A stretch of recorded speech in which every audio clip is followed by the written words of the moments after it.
Here, I'll take. Thanks. I was thinking I could go under it and go to the trash. Okay, we'll begin the second talk on St. Robert Bellarmine's Theology. And so I have a picture here, which I pulled out of an old Italian volume. I'm not sure when it was painted. It wasn't contemporaneous with him.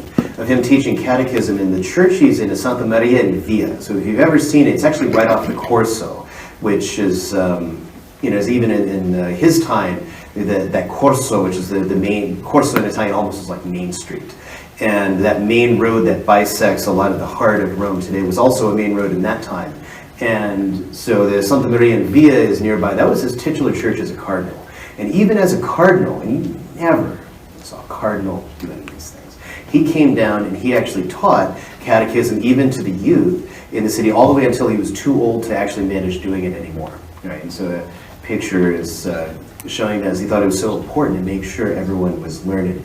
And so he was a great theologian, and as a great theologian, sometimes it's hard for people who deal with very powerfully academic subjects to then come down, right, for the average people.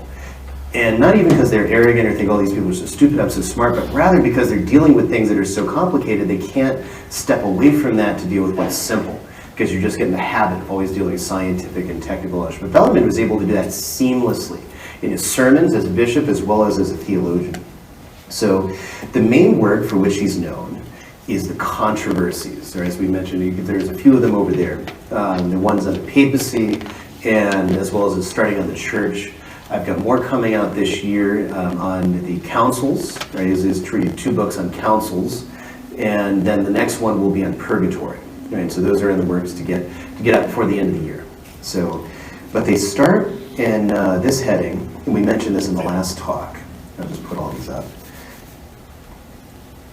So the first, so these first ones were originally all in one giant, massive volume, and then they were separated. Okay, and so they were separated into 2 different volumes by the Paris printers. So you end up with all this is 1 volume up to the Papacy, and then this is all a volume that Sacraments is its own.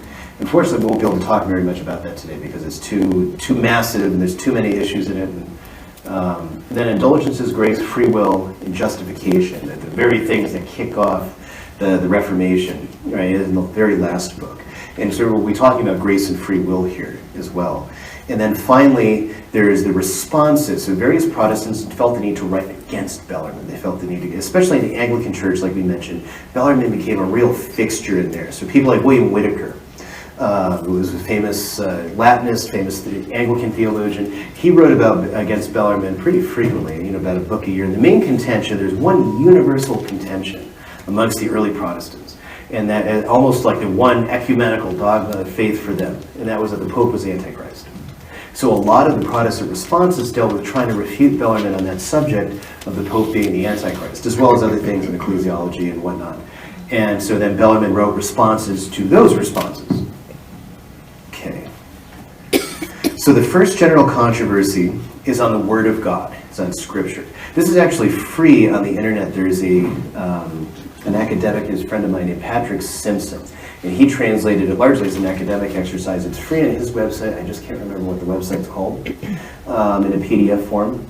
So the whole controversy in the Word of God starts with Scripture, right? So the Protestant principle is sola scriptura. Scripture alone is our authority in faith. Okay, let's background there. Okay.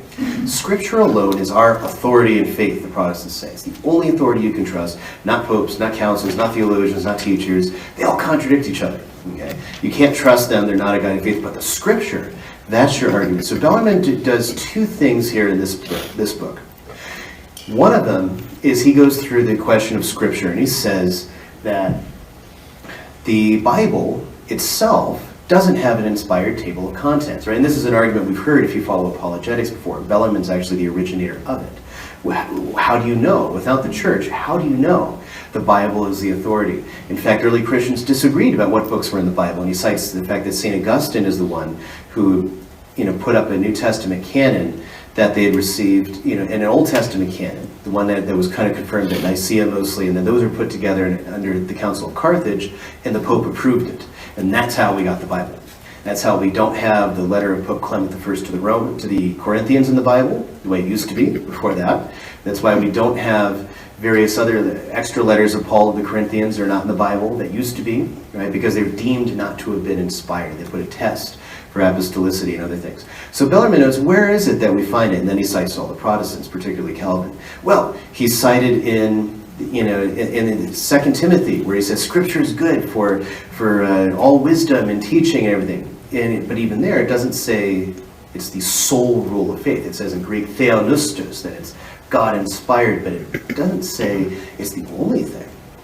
So, and the next thing is Scripture a judge of controversy? And this is a really sticky issue. If Scripture alone is the sole rule of faith, and therefore that is the sole judge of all controversies. So if there's any disagreement about what happens, we can go to the Scripture, right?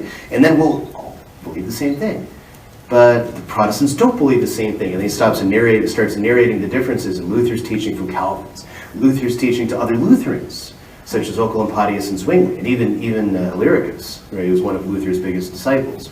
Karlstadt, right, and people like that. John of Brent's differs from Calvin and from Luther on various questions concerning the Eucharist. And so he names this whole plethora, and all the way up to Theodore Beza, that they don't agree on any of these issues.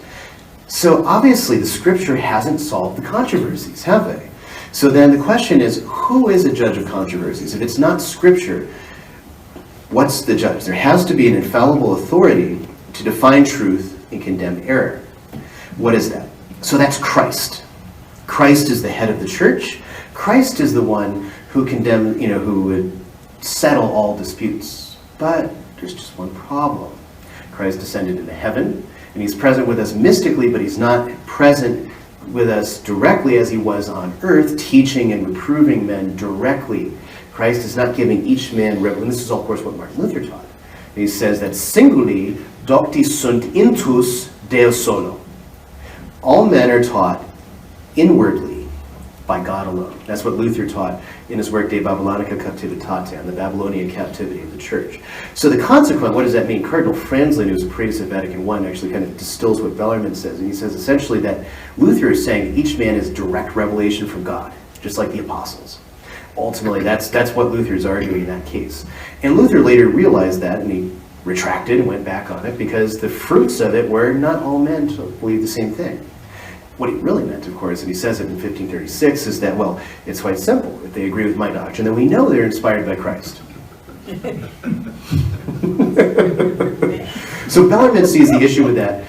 Christ is the head of the church, but does Christ, as the invisible head, determine, settle, and finish every controversy? Well, actually, no, he doesn't, because he set up a magisterium to do that. Okay? And so if Christ isn't the one, who is it? And thus it's the Roman Pontiff. And thus come the disputation of the 5 books on the Roman Pontiff, which you're welcome to browse back there. I think the price on Amazon is around $50. I cut that down to about $35, unless I'm mistaken. So, special for this conference, because it is very, very large. But it's also very good. So he takes 5 books on this controversy. So it's not Christ, it's not Scripture. Well, it is Christ, but not directly, not visibly. Christ established the Magisterium. Did he? So that's the first issue to prove. Okay. So did the Pope come about by men or by God? Is he there to solve all our controversies? And that is in faith. And the answer is yes, because Christ founded a visible monarchy. But before he even gets to that, the first 8 chapters are why monarchy is the best form of government. And that seems a bit odd for us today. Oh, come on, we're Americans, we have democracy. We don't need a monarchy. And of course, Bellarmine lived in the 16th century, and he respected all legitimate forms of governance, right? So he wouldn't take issue with our particular constitution. There is a particular myth that persists, though, that somehow Bellarmine is the secret father of the Constitution, right? And this myth came around about the time he was beatified, that Jefferson was so inspired by Bellarmine, Bellarmine's political controversies, never left his desk and all this stuff, and it's all fictitious. It's a very nice, pious story, but it's just like George Washington's conversion. It's one of those red herrings that has no historical basis. But everyone likes to say, because we got some because this came about in the 20s, and that's when everyone wanted to get in on the act. See, we're good patriotic Americans. Just like, for example, when you go to a Catholic church, why is there an American flag there? It doesn't happen in any other country in the world except possibly in former English territories. Of course, they got it from us. But the reason is because in the 19th century, with the know-nothings and this terrible persecution of Catholics by Protestants, Catholics want to say, we are just as American as you are, we're just as patriotic and loyal sons as you are. So look, we have a flag in the church, and that's why it's there. And then the Protestants say, well, hey, the Catholics have a flag in the church, we have to too.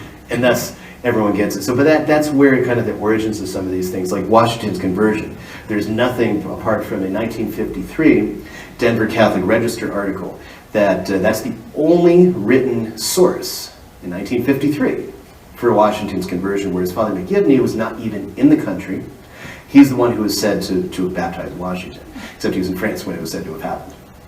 Oh, so that's all a phony. It's all a folktale. Because I even saw a book written about it. Mm-hmm. It has no primary source, testimonies of the slaves, traditions of the Jesuits of Georgetown, but no written source that gives any credence to it until 1953.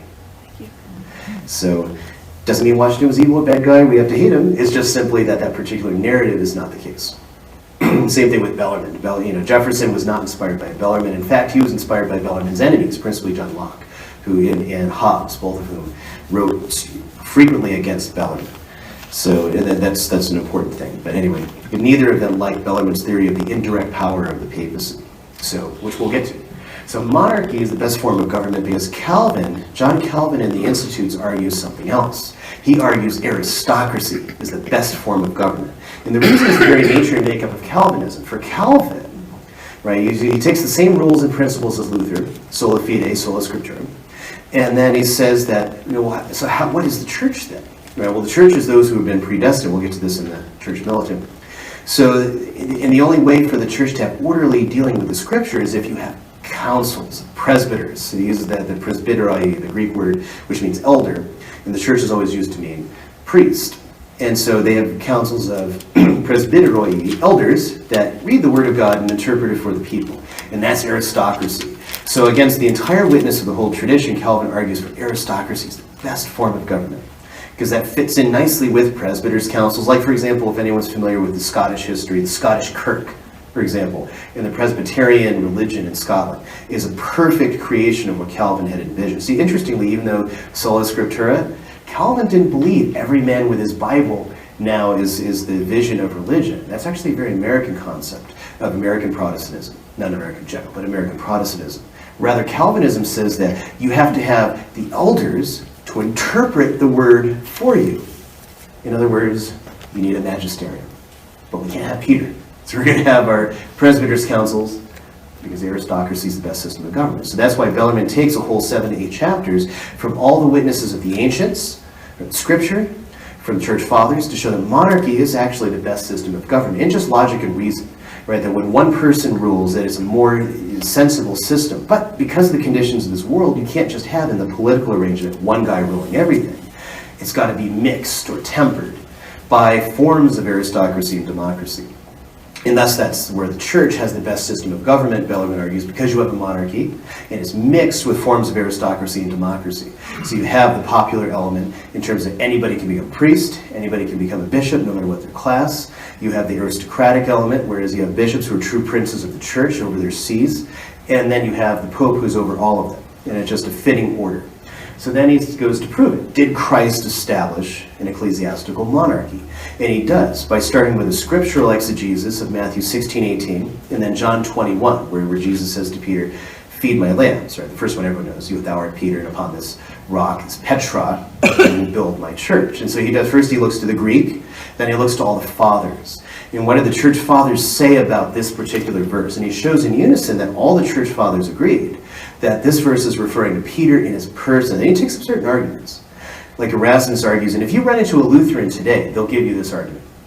The church Christ founded the church on faith. It's on the confession of faith. The confession of Peter is what he founded the church on, right?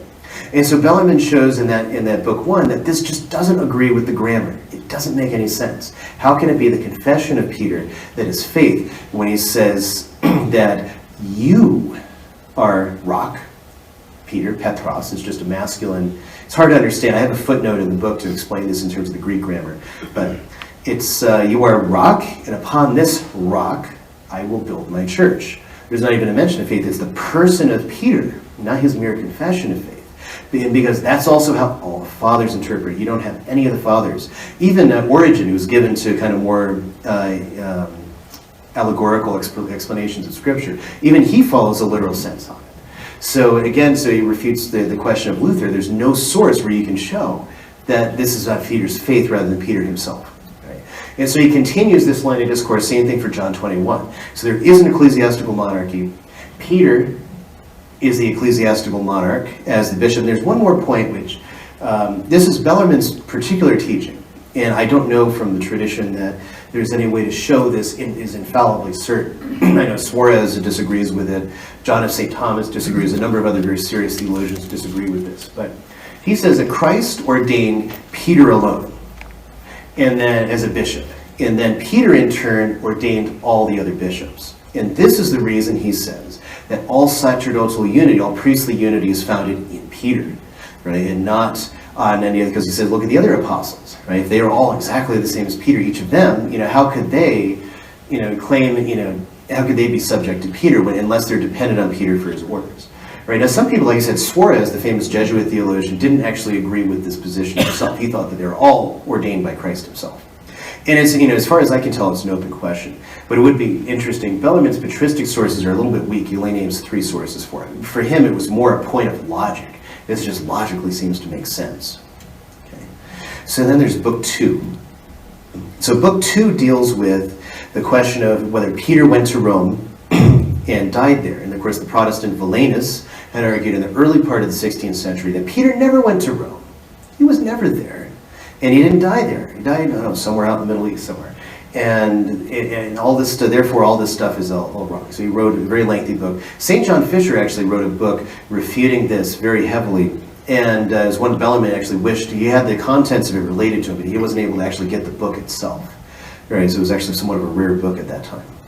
But nevertheless, so Bellarmine takes on 11 chapters to argue with Valenus, who was a Moravian Lutheran, that Peter did go to Rome and look at the testimony, first of archaeology, then also of the history of the apostles. Right? All the apostles' tombs are known. Everybody knows where they died. Right? And how could Peter and Paul, nobody really know for sure where they died? Or how could everyone be wrong for so many years when every other apostle? And of course, Bellarmine knew this because he had the letters of St. Francis Xavier from India, where the tomb of Thomas the Apostle was known and held by the tradition. Okay? So they had, even out there, they knew where Thomas the Apostle was. How could they not know where Peter and Paul died? It didn't make any sense. Not to mention that ancient authorities testify, the Bible itself testifies that Peter, there's a really interesting argument where Bellarmine turns it on the Protestants. He says that Peter wrote to, because he says for Peter's first epistle, says, we here in Babylon greet you. And it says, don't you Protestants everywhere say that Babylon stands for Rome? Well, surely this obviously convicts the case. And then plus on top of that, the actual city of Babylon from antiquity didn't exist anymore. Right? It had fallen. There was a modern city at the time of Peter. It was called Ctesiphon or Seleucia. It was a Greek city founded just up the river from the ancient Babylon. And it wasn't terribly far from where the Muslims would build Baghdad in the 8th century. Okay, so but at the same time, the old Babylon fell into ruins. I never knew that. So you didn't call it Babylon. You said Ctesiphon. That was the name of it. In those places, it's an Aramaic name. So why wouldn't they say from the name everyone could identify it by, rather than Old Babylon, which people still came to see the ruins? Wouldn't make any sense at all. So he argues against that and a number of other arguments. St. John Chrysostom confessing he wants to see the tombs of the apostles. Are you saying St. John Chrysostom was so confused that he thought the apostles were in Rome and not in Babylon? It doesn't make any sense. And that all the fathers hold that they were in Rome itself. So then he goes, well, did Peter establish successors? He did. And so he goes through the arguments from the fathers again, that every bishop, the fathers drawing up the diptychs, which is a Greek word for the roll or the census. And it starts with Peter, every single one of them. St. Irenaeus, pre-Nicene and post-Nicene fathers. So Irenaeus, right, he relates this, St. Augustine, St. Cyprian of Carthage, the Greeks, St. Epiphanius. St. Epiphanius was a Greek, and he recorded everything that, from Peter all the way down to the Pope of his day. So all of them record successors to St. Peter, right? The fact that it's in Rome, on the other hand, doesn't mean that Christ, that's the other question. Well, does it have to be in Rome? And Bellarmine shows, well, it doesn't have to be in Rome. Christ rather decreed that there would be a monarchy. There would be an ecclesiastical monarchy on Peter, and Peter merely chose the place. If he stayed in Antioch, then Antioch would have been the center of the church. But instead, he went to Rome, which was the center of the world in that time.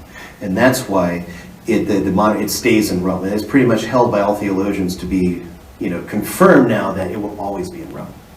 And then what about the Avignon papacy? And that's another one that he was still the bishop of Rome. He was merely living in Avignon, but he was still the bishop of Rome, right? And that's the authority for the papacy. So the next thing is this, I already mentioned that. So that he proves from Scripture, the Fathers and Councils. The arguments are much too long to bring in here, but the first source is, like we said before, is always Scripture. Because that's the thing for the first argument for the Protestants. And then it's the Fathers. Because many of the Church Fathers, the Protestants appeal to the Church Fathers. Yet, they don't know what to do with the Church Fathers, because as we mentioned that the Church Fathers are Catholics. So we mentioned that Deliricus in his Centuries of Magdeburg. So when he sees confirmation in the Eucharist and confession and everything, when he sees that named amongst the Fathers, they say, well, there's blemishes.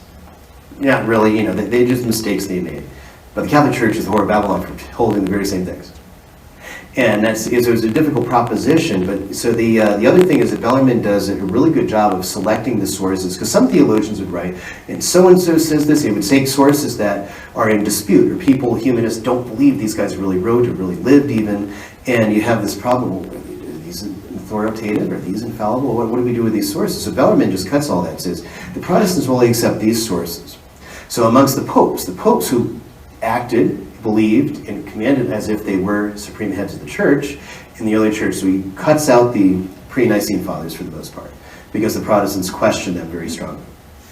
And then the later ones they hold to be Antichrist. So again, waste of time. Well, let's focus on the ones that they say were holy martyrs and saints from about the 300s to the 600s.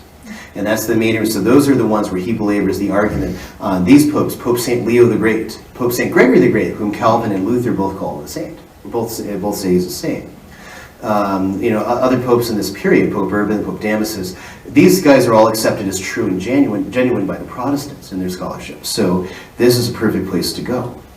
Then lastly, he covers that question in Book 2, Chapter 30 of what happens if the Pope's a heretic, which we'll cover at the end. So the institutions of the Christian religion, so that's John Calvin, and that's the first edition of the Latin of the Institutes, which I use whenever Bellarmine gives like a citation or reference. I'll actually go dig up the actual quote from Calvin out of here. And now the Institutes Calvin took Luther's kind of thought jumping out in all directions. Luther, in many ways, like G.K. Chesterton said about original sin, a man, after the fall of Adam and Eve, man is kind of like someone who jumps on a horse and runs in all directions, right? And so Luther very much, as soon as he picks up the torch of heresy, he ends up like a man running in all directions, because he can contradict himself, he'll come back and come up with a new idea. For example, when he declared during the Peasants' Revolt that the German princes who put down the Peasants' Revolt would do such a great work that they would certainly merit salvation, except in his assertion of the articles he said works don't give you salvations. I don't know. How does that work? Big problem. But Luther, and so Lutheranism falls into disrepute in many countries, especially in France. It never has any attention in France, really. And so even in England, it's a hard sell for a lot of people. And Calvin, on the other hand, comes around. Calvin was a lawyer. He was actually from Normandy, originally, in France. And he kind of has a very orderly mind in terms of organizational skills. And so he sees this mass of doctrines of Luther, and he organizes it into a logical predication of what the Christian church should be. And that's why Lutheranism stayed restricted to kind of Scandinavia and Germany, where princes imposed it by fiat. And it became very powerful in Scotland, in England, and in the Netherlands, France, and other places. That was then eventually in this country. So it's orderly nature, although there's a lot of things that modern Protestants would not agree with in here at all. Like I mentioned, presbyters' councils that interpret the Word of God for you. So that's Calvin's vision of the church. And then in Book 4 of the Institutes, that's when he really digs into it, that the Pope is Antichrist. The Pope is the man of sin who sits over the church. Okay, and so this is drawn by various things. So Bellarmine takes up in Book 3 the whole question of Antichrist. Who is Antichrist, And in showing what the positive Catholic teaching is from the Fathers and from Scripture and other places, shows therefore the Pope can't be Antichrist. And so a lot of the mainline Protestants, they don't pick up this argument anymore, but you'll still find it, Assembly of God. They still believe this very strongly. The Pope is the Antichrist. A number of places. If you're looking for alternative views on news media, a lot of them will pick up the idea of the Pope being the Antichrist. And a lot of it really is just, you find a lot of anti-Jesuit stuff there too. And a lot of it's just recycled English Civil War propaganda against the Jesuits. That still comes around yet again, and people still pick up on these types of things. So Bellarmine first takes the signs of when Antichrist is going to come. What do the Protestants say? And they all have different opinions. Some say the year 200 he came. Some say the year 600 he came. Some say the year 1000, right? The 1,000 years in the book of Revelation. Some people say other years. Maybe it was the year 666, right? And they all differ amongst themselves when Antichrist actually came. And he says, but the church is one. He has not come yet, and we don't know the time and the hour of his coming. But what will we see when Antichrist does come? So he lays out various marks and signs of what's going to happen in the world when the Antichrist arrives.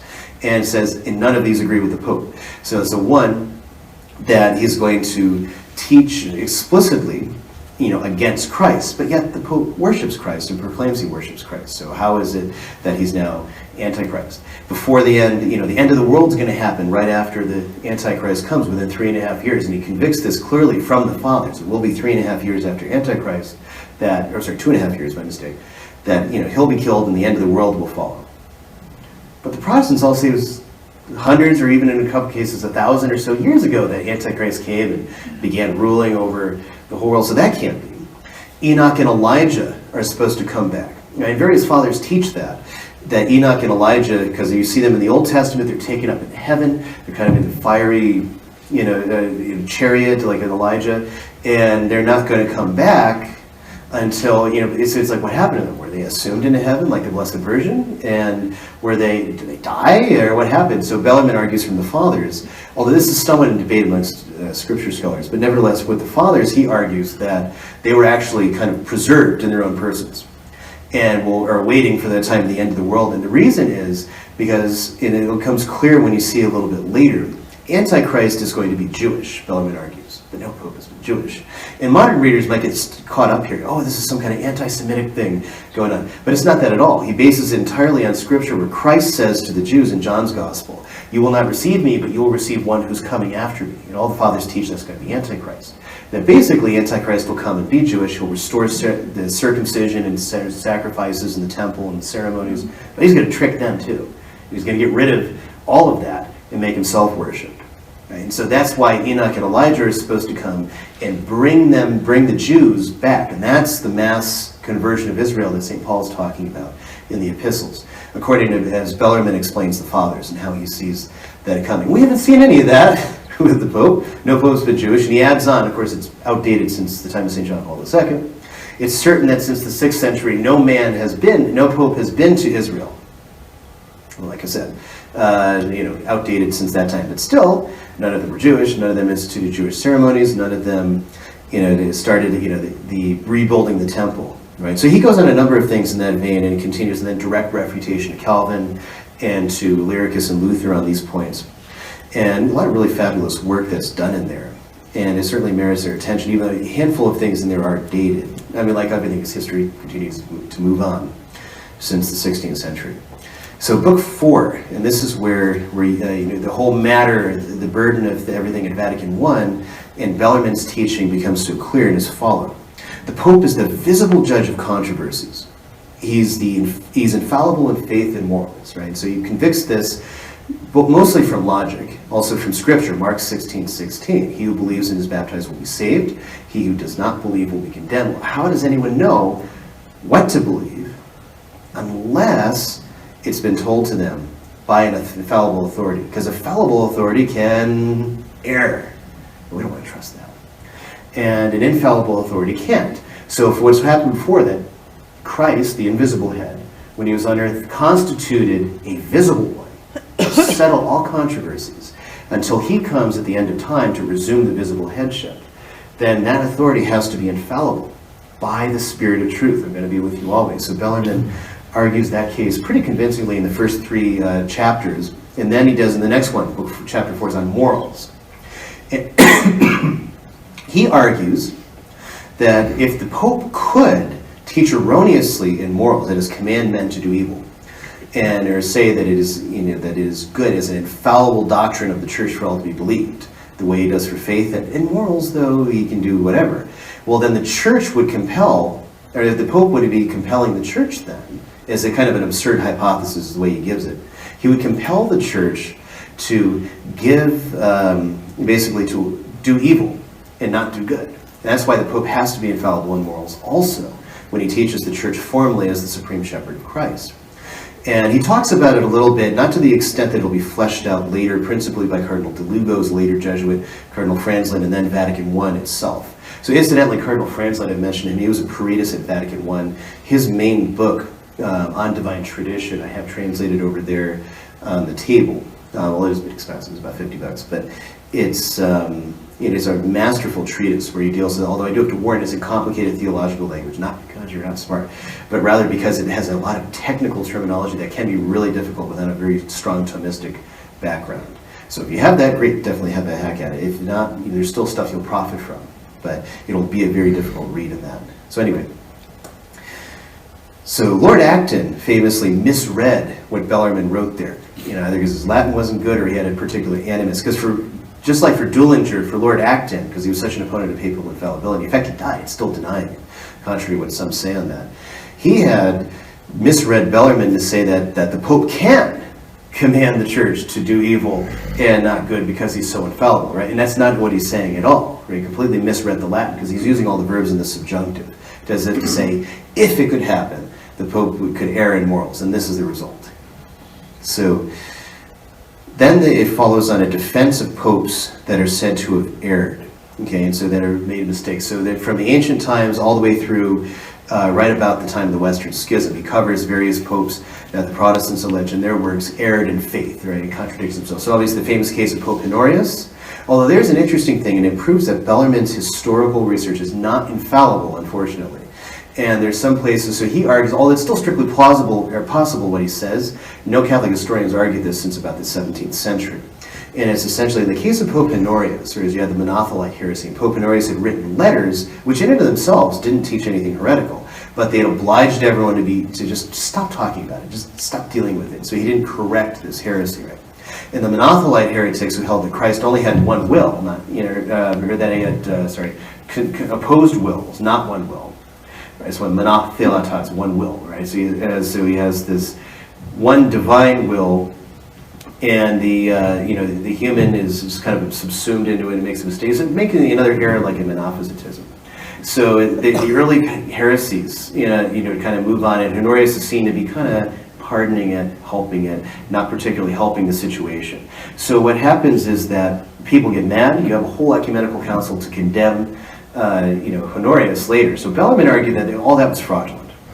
And it's possible because you do have tampering with councils in the early church, but no Catholic historians argued that since about the 17th century. So it's one of those things where Bellarmine's historical research isn't infallible. There is limits to Counter-Reformation theology in history, unfortunately. But Bellarmine also provides, because there's another theologian that rejected that, Melchior Cano, he's a Dominican theologian. He said, no.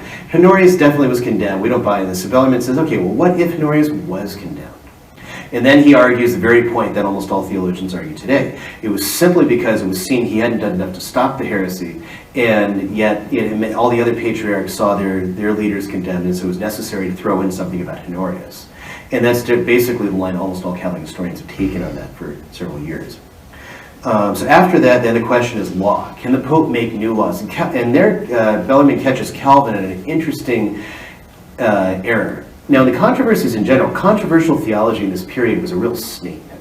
And you wouldn't believe it unless you read a lot of the literature, where the author, both Catholic and Protestant, abused the other one through bad names, used Latin equivalents for a lot of foul language today. Learned, brilliant men that would start throwing the S word and the F word and all these other terrible obscenities at each other in their printed works, licensed by either church or sovereign, depending on which side they were on. And it was one of those things that, you wouldn't believe it unless you had actually read it. Now, Bellarmine stands above all that. He comes out singularly never abusing the opponent. The only real fault by modern standards is he's too quick to say the opponent had lied. But there's a reason for that. In Renaissance disputation, if you can say somebody lied, then it's better than saying they're an idiot. And so, because you have to have a certain amount of cunning to lie. So it was actually kind of more of a sign of courtesy to say, oh, he lies in this situation, especially if you have the evidence to the contrary that was accessible to him. And so he might be jumping a little too much to a conclusion, but that's about the worst fault that Bellarmine engages in the Controversies. So in this question, Calvin argues, he takes a quote from St. Augustine. And St. Augustine says that they've added so many ceremonies that the condition of the Jews would be better, right? As if you listen to Protestants, this is one of their big issues. The church has these ceremonies. They've added to the Word of God. They're adding all these things that we don't need. So Bellarmine, of course, one of the things he does is he shows historically how the Jews added to the ceremonies, right? Mordecai adds he adds ceremonies during the book of Esther, right, to celebrate what had happened with that, with God, delivering the Jews from this danger. The Maccabees created new ceremonies that, even if you question the book of Maccabees, it's still absolutely certain that they established Hanukkah, which is, observed by the Jews after that and still to this very day. And then he goes to the actual quote. What was Augustine actually talking about? So then he gives you the first half that Calvin just happened to crop out. That in a question of the local church and local jurisdiction, they had added things with no authority from the bishops and from the magisterium. And that's what Augustine was complaining about. So he gave the whole quote from Augustine and said, and now go like before, that the condition of the Jews be better. And I found that quote repeated from Calvin numerous times in Protestant works, even today. The Assembly of God has a pamphlet with that same quote in it. So it's just completely cropped out of its context, which is extremely dishonest.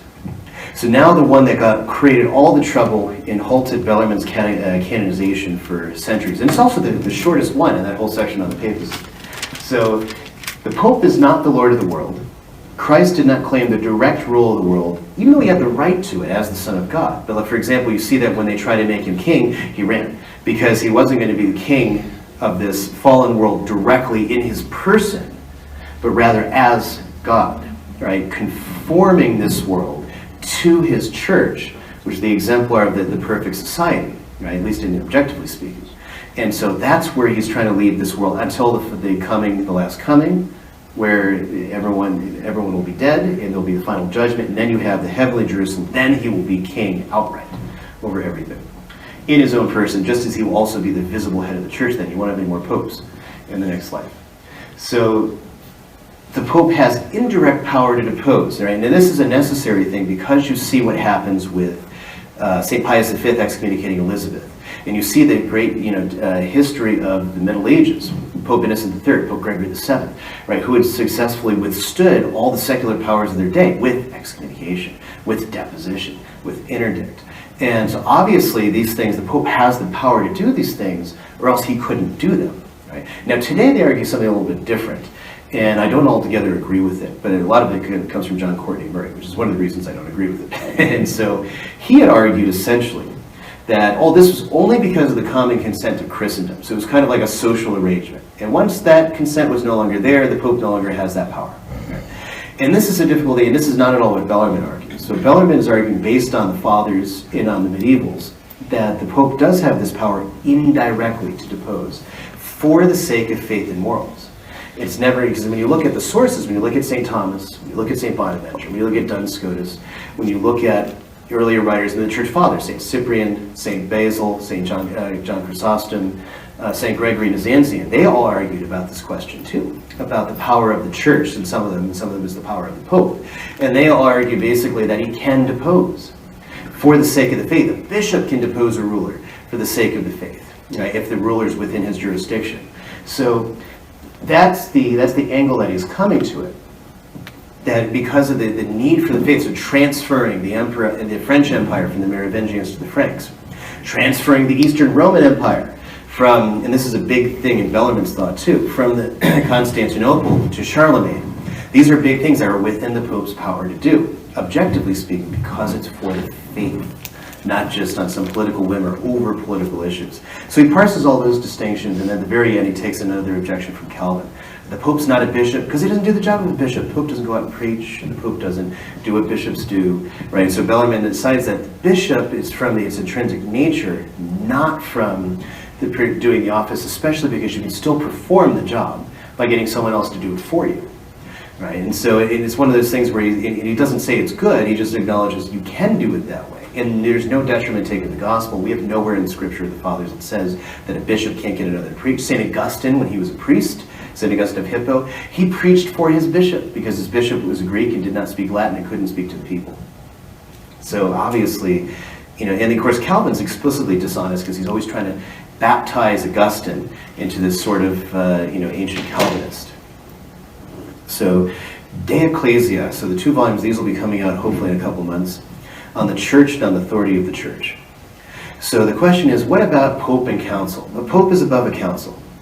A council has efficacy in teaching from the approval of the Pope. They're still useful by their general nature, because what happens is if a council only has authority and efficacy because the Pope confirms it, what do you even need a council for anyway? Just let the Pope do it. Right? Except that a council is necessary for a number of reasons. One is it brings unity, because the bishops from all over the world participate in it, and it kind of fits in with the model of monarchy he presents at the beginning of On the Roman Pontiff, that all the sectors of society get to participate in the life of the church, which is part of what makes it a perfect society. So they're useful for bringing about unity, okay? Also for wide discussion, being able to flesh out issues. And lastly, more on this later, he says this in chapter 7, that it's necessary to depose a heretical pope. There's another factor in this teaching. When a pope approves decrees of a council in faith and morals, that decree is infallible and irreformable in itself. So that means it's not a question of a development. That basically by the authority that Christ has conferred on the church, once they have decreed something to be believed by the whole Christian faithful as the true teacher, it's irreformable. That's what they call the solemn magisterium. Nowadays, the term wasn't around in Bellarmine's day, but it's the solemn magisterium. So another instance, the solemn magisterium is when the Pope by himself gives a decree, such as the Immaculate Conception or the Assumption, right? Those are also exercises of the solemn magisterium. But that differs from the normal general teaching office of the Pope, which also can be infallible, but it's not irreformable. And there's the question, why is that? Because as long as the Pope is confirming the tradition, that continual confirming is generally held to be infallible. But various aspects of that teaching can in fact be revised, but not the essence of it, really.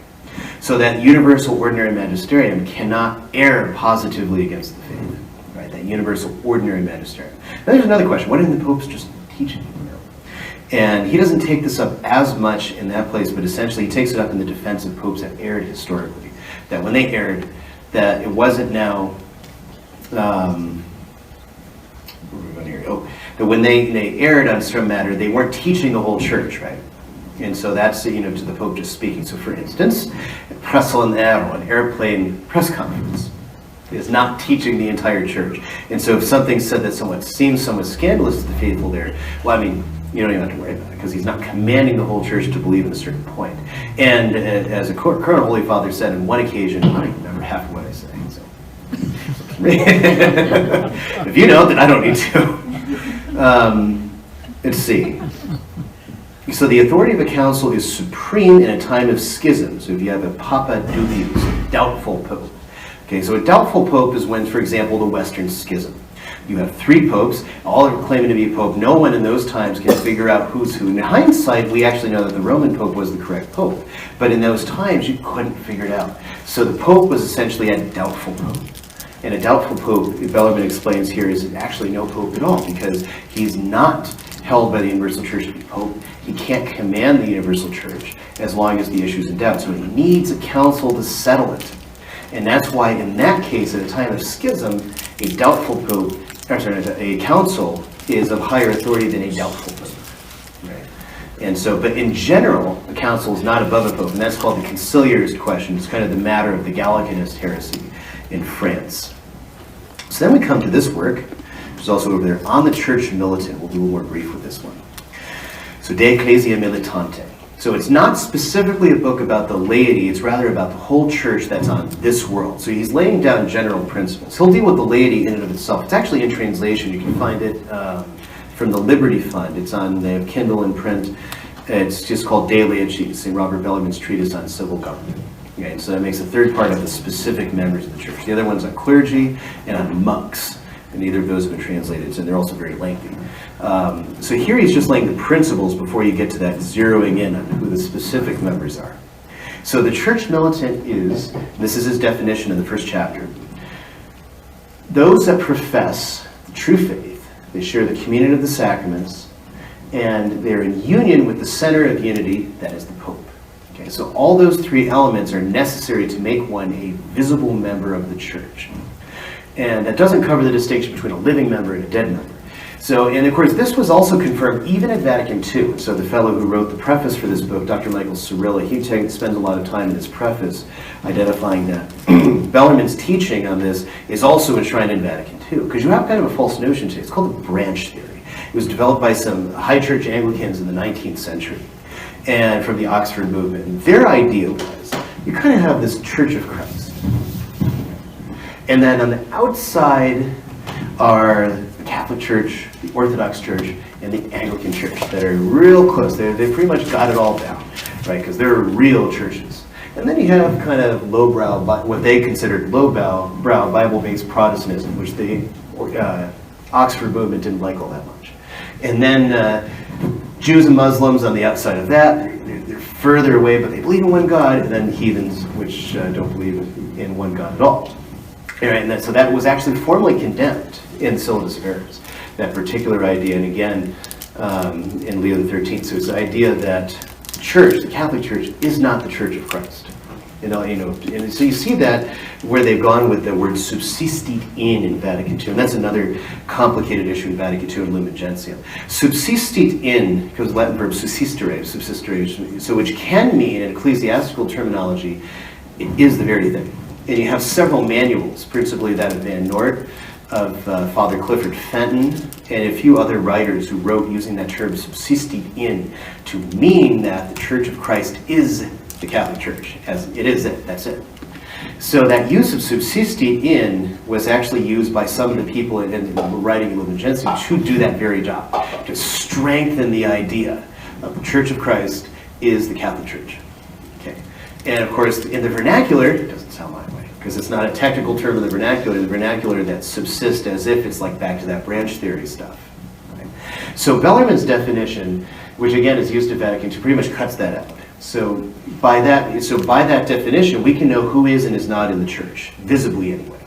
So that's why he says secret heretics, occult heretics, that those who are inwardly heretics, they don't have the virtue of faith, but outwardly, for whatever reason, whether because they live in a Catholic society and they're afraid to profess their heresy, or because they're in some other type of situation, some other fear makes them not profess their heresy. So outwardly, they're good, faithful Catholics, but inwardly, they're actually heretics. That's called an occult or secret heretic. So they are in the church, in the visible body, but they're not in what Bellarmine calls the soul of the church, because they don't have the virtue of faith. So that distinction between the body and the soul is the soul of the church you can almost call, an invisible member to a certain point, right? In the sense that Cardinal Biot means that. So an invisible member is somebody who has faith, right, and is going to be saved.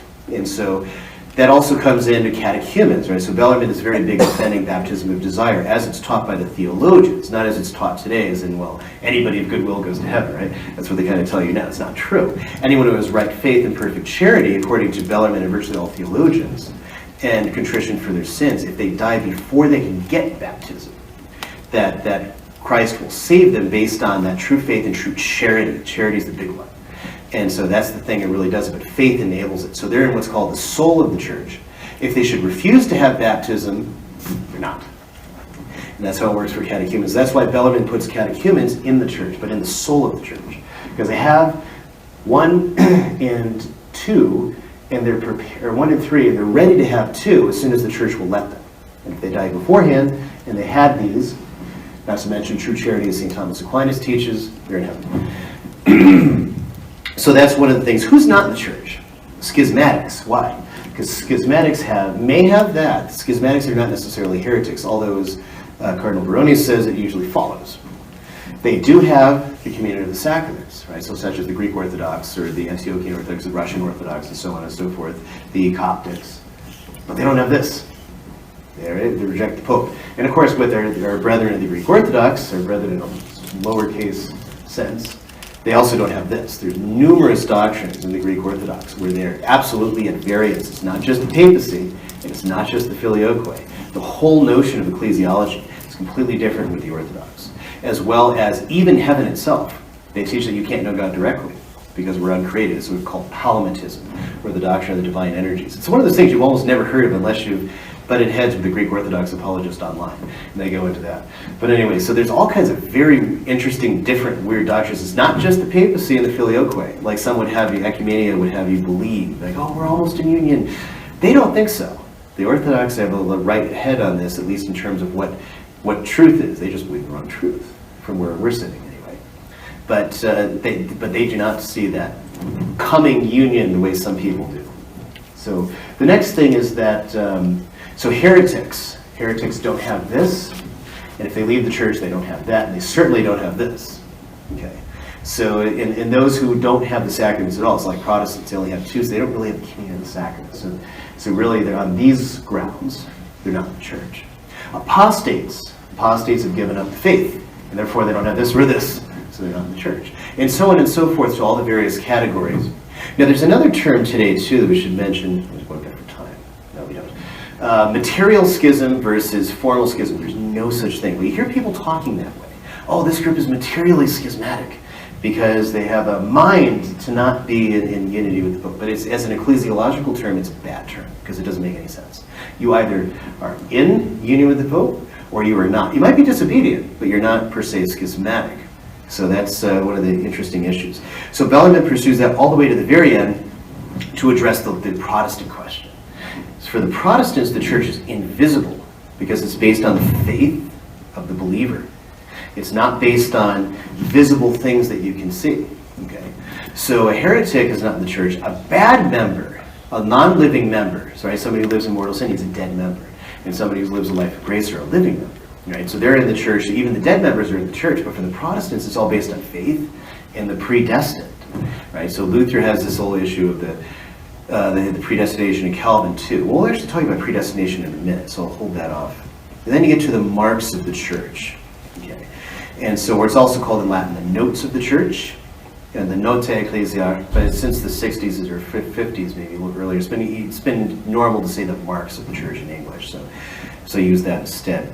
So Bellarmine proposes 15 marks, and they can all be recalled to the 4 marks of the Creed. So basically, it's a development, an unpacking of the consequences of what one holy Catholic and apostolic means. And we'll come back to some of these.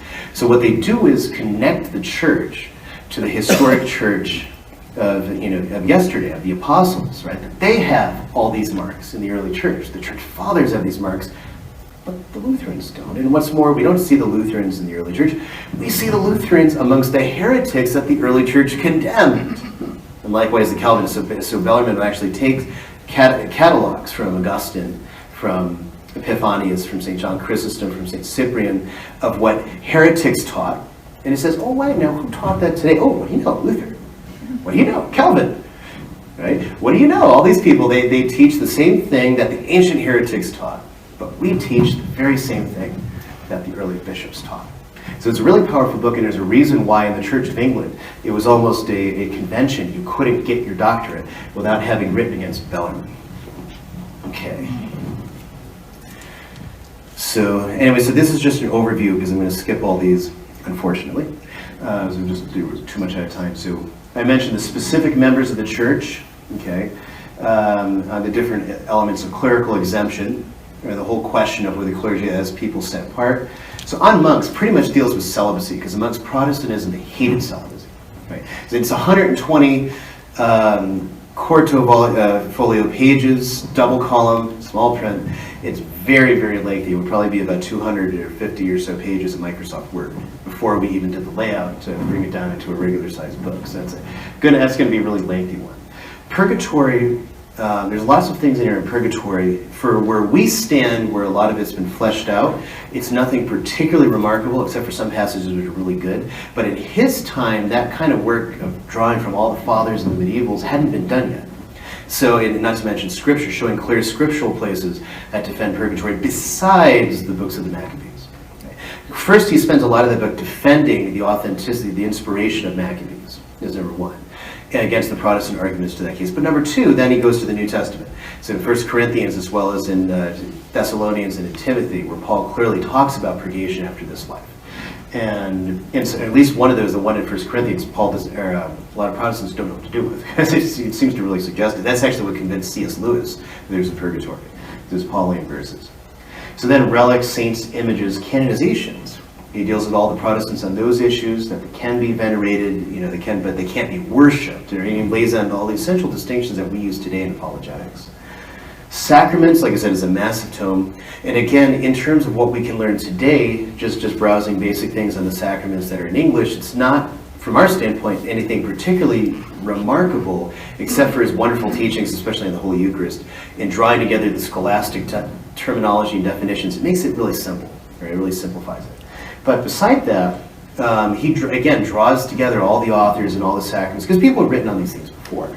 But he gets all the testimonies into one place clearly and written. As part of the reason the book is so big. And then lastly, indulgences. So this one, so what's an indulgence? So you look at an old prayer book, it might say, this prayer gives you an indulgence of 60 days. This one has an indulgence of 3 years. This one has an indulgence of 10 years. Oh wow, I get 10 years off purgatory. That's great. Except that's not what it means. And a lot of people get that mistaken notion because it seems to lend itself to that, right? Say this prayer, but what that does is when you say this prayer, because in the ancient days, you used to have really tough penances, like in the Middle Ages, go to the Holy Land. I'm going to die. Go to the Holy Land. That's your penance for your sins. Or in the early church, especially like we mentioned carnival and that type of thing, right? Well, if you had issues like that, you would actually wear sackcloth. Sometimes you would actually go into the debtor's prison. It was called the debtor's prison, but the debtor's prison of sinners. And they had to do this work and beg and live in sackcloth as penalty and public penance for the sins they did, the sins they committed. And that's the kind of penances you would get in the early church when you went to confession. And of course, today, people that have a heart attack, if you got anything like that. So what the church did, using her spiritual power, because whatever you bind on earth is bound in heaven, whatever you loose on earth is loosed in heaven. So the church has that authority to basically, because the penance is what? It's a temporal punishment for sin. So the church can say, for these acts, you will get, for saying these types of prayers, you get the equivalent of, not you personally, but you merit for the church's spiritual treasury the equivalent of 10 days and of doing this type of penance, where the equivalent of 3 years. And that's what it means in the old books when you see this type of distinction. So that's one of the things Bellarmine talks about, the whole concept of the church's spiritual treasury, and defending it along the lines of papal authority. And then, of course, comes the issue, can you sell indulgences? And he says that, in theory, it can be done simply as a sacrifice, but not as a cheap item for sale that doesn't really mean anything to you, which was the very issue in the heart of the Reformation. We already mentioned that with Dominican Tetzel. Of course, a lot of what Luther said in his 95 Theses rang true, right? Tetzel was basically saying, hey, you put a coin in the cup and the soul flies out of purgatory, right? That's what they were preaching. And Bellarmine doesn't take any hesitation in condemning it. And so some Catholic authors have tried to mitigate, it really wasn't that bad. But as Monsignor Philip Hughes, who's probably one of the best of the Reformation historians in England, he clearly shows it was not good. The controversy of efficacious grace. So this is one that consumed all of Rome, pretty much, and it started in Spain. So what happens here is that, so if you want to know more about grace, because I made a study on grace a while back in Theology, and I realized I don't have enough grace to really understand grace. So if you really want to get down to some of these issues, you're going to have to check with Father Hardy. But anyway, in the meantime, so this was a controversy that arose largely in Spain. We already saw a little bit of it in Louvain, right, where there's this issue over efficacious grace and the salvation soul, free will, and other issues that the Jesuits had fought with the followers of Bias, Dubé. So now in Spain, you get these other issues. So on the picture, you have Melchior Cano, very famous Dominican theologian. His work actually used to be studied prior to everything kind of going nuts in the 60s. So Melchior Cano was, he didn't like the Jesuits. It seemed like an upstart order to him. And on top of that, he said, I see the forerunners of Antichrist in these Jesuits, right? And people were just perplexed by it, couldn't see it, And so they tried to get him to soften his judgment, he wouldn't, and so he went to the grave. Now his greatest disciple was Domingo Banez. And of course, since today is St. Teresa of Avila's feast day, we should need to mention that he was the longtime spiritual director of St. Teresa of Avila. And she called him my father, just simply my father. Okay. So he was Melchior Connor's greatest disciple. He also had learned from his master a strong dislike for the Jesuits. So what happens is the Jesuits, because remember we talked earlier about Calvin and the affair of the placards. Calvin basically took it as being an academic, being a lawyer. Arguments are one thing, but what the rabble, we just need to really do something to shock them, to show them all this stuff is superstition. So he sets up these signs all over Paris, blaspheming the Blessed Virgin Mary, the Holy Eucharist, and of course with the Blessed Virgin it was more the devotion to the Blessed Virgin. Right? And the saints, the relics, and all these things. This is how it will cure the people of all these problems. Well, the big problem is, what Calvin does is he sufficiently annoys the French populace, the Parisian populace, because he doesn't understand that they have barely any cognizance of catechism. They don't really know chief doctrines of the faith. What they do know is the Holy Mass, the Holy Eucharist, the saints, the stories of the Bible they get in their preaching and in their stained glass windows, and they get the processions and the saints' days and everything. That's what makes Catholicism roll for Parisians. This is what their whole life is kind of geared to, lived in, and died in. And then there comes this whole business blaspheming what matters to them. And they don't like it. So the Parisian Catholics get a permanent dislike of Calvinism, which persisted all the way to the French Revolution. Okay. And then after that, Paris is almost a different city at that point. So but the culture is strictly anti-Calvinist for a long time. Even the heart of Jansenism, still very anti-Calvinist. They just didn't like it. So the Jesuits were present there. So Ignatius made all of his sons take a vow to defend free will. And actually featured amongst one of the Jesuit minor vows, to defend free will. Right? So enter into this controversy of efficacious grace. So what is efficacious grace? Theologians make a distinction between a grace that is called efficacious, gratia efficax, and gratia sufficiens. So sufficient grace is an assistance, a spiritual assistance you get for the moment, unless I make a mistake. This is one of those moments where, like they used to tell priests, Father, you're only allowed 5 heresies per sermon. I feel like I'm entering that territory. But a sufficient grace essentially is a divine assistance to complete an act that may or may not be acted on by the will. Sufficient grace is sufficient, and it's infallibly certain that its effects will follow. Okay? So for example, your salvation, right? That's an efficacious grace, all right? The grace of your salvation coming from faith, and your baptism. So Molina and Banez disagree on that. So we'll talk about it. So Molina is a Jesuit. He's a Spanish Jesuit. Very thoughtful, very intellectual, very adventurous even in theology, but also it starts to ruffle a few feathers. His Latin composition lacks. In a few places there's not a lot of clarity. He says a few things he probably shouldn't. So he gets into trouble, and the Dominicans pick up on it. And of course, so Banez, who already doesn't like the Jesuits, thinks they're a bunch of upstarts, taken away from the glory of the sons of St. Dominic. And then Molina is saying, we'll show those Dominicans who's got the right doctrine. So we'll talk about Domingo Banez first, so being a Dominican. So his doctrine is called, in general, in brief, premotio physica, which literally means physical foremotion or pre-motion. I left it in Latin because it's a complicated term to translate. So it basically follows these principles. So God is the first cause, and no secondary cause moves without being moved by the first cause. We see this Aristotelian language coming in. So essentially that anything that God will cause to move doesn't move without his making it do so, to summarize.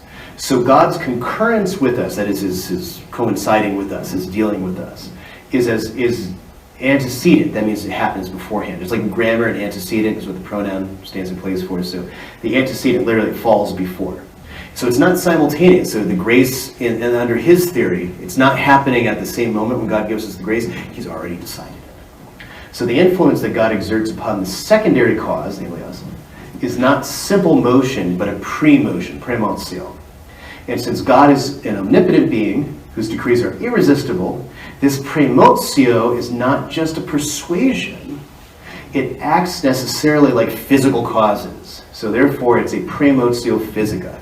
So just like for any cause, there is an equal, for any action, there's an equal and opposite reaction, right? is going to move as a result of it.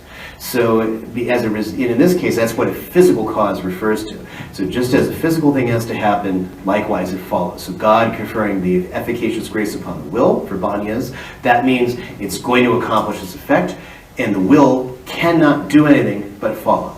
But yet it's still free, he argues. And I'm not going to be able to do a lot of justice to his arguments, but nevertheless, Bellarmine doesn't accept it, and we'll see why. So the consequent is that the predeterminatio, predetermination, is an efficacious grace working in our order, the temporal order, by this premotio physica. And it can do nothing but contain its effect, but according to Banyas, it leaves free will intact, because the will is still free. It just can't do anything but accept it. And it's a paradox that, at least in my opinion, he's never fully explained. Oh, wow. I didn't realize I typed up that much. So let's see. So Molinism, following from Molina. I'm going to summarize, I'm not going to go through all these points. But essentially, God foresees our will. He sees what it does, but he leaves it perfectly free. Okay, so it happens in reverse order from Banyas. So, humanly speaking, our operations are in the divine mind. First, the foreknowledge is dependent on it, and the decrees and things of this sort. And so he embraces what's the scientia media, which is a middle knowledge. And so it's introduced to explain the infallibility with which efficacious grace operates its effects. Okay, so it could go more, but basically, to summarize what all that says, that the will is still free to act as this grace comes, because it comes through the medium, right, through that scientia media, God's knowledge of future events. And so, but then Molina makes a number of errors. So let's look at how that comes into play. So these two positions are completely opposed to each other. So Banya is basically saying the will has to accept the grace, efficacious grace, and Molina is saying, no, the will is still free to reject it, actually. But it will obtain its effects because of this immediate knowledge that we will be disposed to it in some way. So Bellarmine rejects both Banya's and Molina's doctrine, although in reality he actually agrees more with the Dominicans than he does with his own order, because that's one thing that Bellarmine always shows. He always has this independence of judgment. So even when his own order is going in a direction, if he doesn't like it, he'll upbraid them. So one of those areas was the liturgy, right? And so the liturgy, in those days, for example, like today, you have a missa cantata most of the time instead of a high mass in the 1962 missal, because there simply aren't enough clergy to make a solemn high mass happen. And so that in the old days, they would call that mission territory. Because in a place like Rome especially, you always had enough priests to do a solemn mass. But the Jesuits opted, for whatever reason, just to do a sung mass, which at that time was still a novelty. It was like a compromise between low mass and high mass. You really weren't supposed to do it unless you were in mission territory. So Bellarmine wrote to the Father Superior, I don't understand why we're doing this, because it makes more sense to do exactly what the Roman rite prescribes. I mean, you should see to it. So he writes to the Jesuit superior saying, basically, you guys need to knock it off. It's causing scandal. You're not saying the liturgy right. Bellarmine was he was one of those guys that would die for a rubric. So it's actually one part that I left out because I was trying to cut from the first talks. It already went too long anyway. So anyway, so Bellarmine will always, he's going to follow the truth, even if it goes against his own fellow Jesuits, whether he likes it or not. So he rejects Banya's opinion and Molina's. For Molina, it left the will too free. And Molina has other propositions that not only contradict St. Augustine and St. Thomas, but even calls some of St. Augustine's opinions rash, which Bellarmine felt was a really poorly made comment. Banya's, on the other hand, removes the freedom of the will and thus makes God the author of men's sins, just as Calvin does. And that's the issue that Bellarmine had with Premotio Physica. So Bellarmine's position is summarized and called by St. Alphonsus Liguori in his work on grace, which is in the Tome on Morals, congruism. Congruism is essentially, it's the consistent teaching that Bellarmine had in Leviticus. So we'll just kind of read this. This is from the Controversies on free will. Okay. Grace does not consist only in the interior movement and excitation of the will, but also in the circumstances of places, time, persons, etc., which accompany its bestowal. If the same help is accorded to two persons with the result that one of them believes while the other does not, without any doubt it is due to the fact that the person who believes received the impulse in the manner and place and at the time that God foresaw were suited to his dispositions and would infallibly lead to acceptance. This man consequently was given a much greater grace than the other to whom the impulse did not come in similarly favorable circumstances. Okay, so the circumstances affect the disposition in which a person receives that grace. And that will all affect how he's disposed, how the will cooperates with that grace. And that's the position that Bellarmine taught very consistently. On the other hand, Báñez and his followers styled themselves Thomiste. And it's the very first time that term is ever applied in theology, Thomists. But so they held that their position was taught by St. Thomas, and Bellarmine did not. And he boasted that he would prove to anybody that he did not teach it. And today, even today, it's still an open question, even amongst Thomists.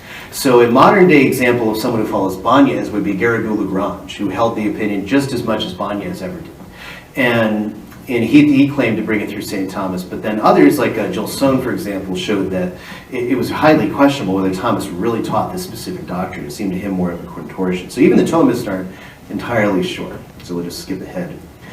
So then Bellarmine, of course, at this time he was a cardinal in Rome, and he was also Pope Clement VIII's theologian. So this whole discussion broke out in Spain. And the Jesuits and the Dominicans went into open war, pamphlet war. Right, much like today on blogs and Facebook and other things, right, with people warring against each other in different arguments all the time. Well, that's what was happening, just it took a little longer because it was in pamphlet form. And it was really breaking the kingdom of Spain apart, because then, people were, in certain places, people would say the Dominicans were heretics, in other places, the Jesuits were heretics. And it's one of those controversies that the common people really did not need to get involved in. Okay. So when you come down to it, Bellarmine served Pope Clement VIII, and Pope Clement VIII waffled. At first he kind of leaned toward Bellarmine's position, but then turned around and favored more the Dominican position. And it seemed to everyone that he was going to define the question on behalf of Báñez. So he had a discussion with Cardinal Maria del Monte. Cardinal del Monte is interesting. He's also the first patron of Caravaggio, the painter Caravaggio. And he also had a great love for the poor, which is one of the reasons for Caravaggio was a poor painter with a very checkered background, a very dodgy character. He's hoping he can, by bringing him in, he can help reform him a little bit, which doesn't quite happen. Anyway, Del Monte says, I believe His Holiness is going to issue a definition on this matter, on efficacious grace. And Bellarmine says, His Holiness will do no such thing. Why are you so sure, my lord? The Pope, you must admit, has the power to define the question, and I know that his mind is made up to define it. Yes, that he has the power, but he will not exercise it. How on earth do you make that out? Because he will die before he gets the opportunity. And sure enough, he did. Clement VIII did in fact die before he could define it. All right, well, while Bellarmine was away. Now, to get Bellarmine out of Rome, because Bellarmine was too candid a critic of Clement's policies, as we mentioned before, he made him a bishop. Although it wasn't entirely just for the purposes of getting rid of him, it was also to test whether Bellarmine would truly be a reforming bishop, which he was. So, but nevertheless, Clement VIII decided he was going to call a council to define this question, and before it could happen, he died. Cardinal Duperron, I love his funny beard. He is French. He's a convert from Calvinism. He's a very important figure in the French ecclesiastical establishment. Very good friend of Bellarmine's.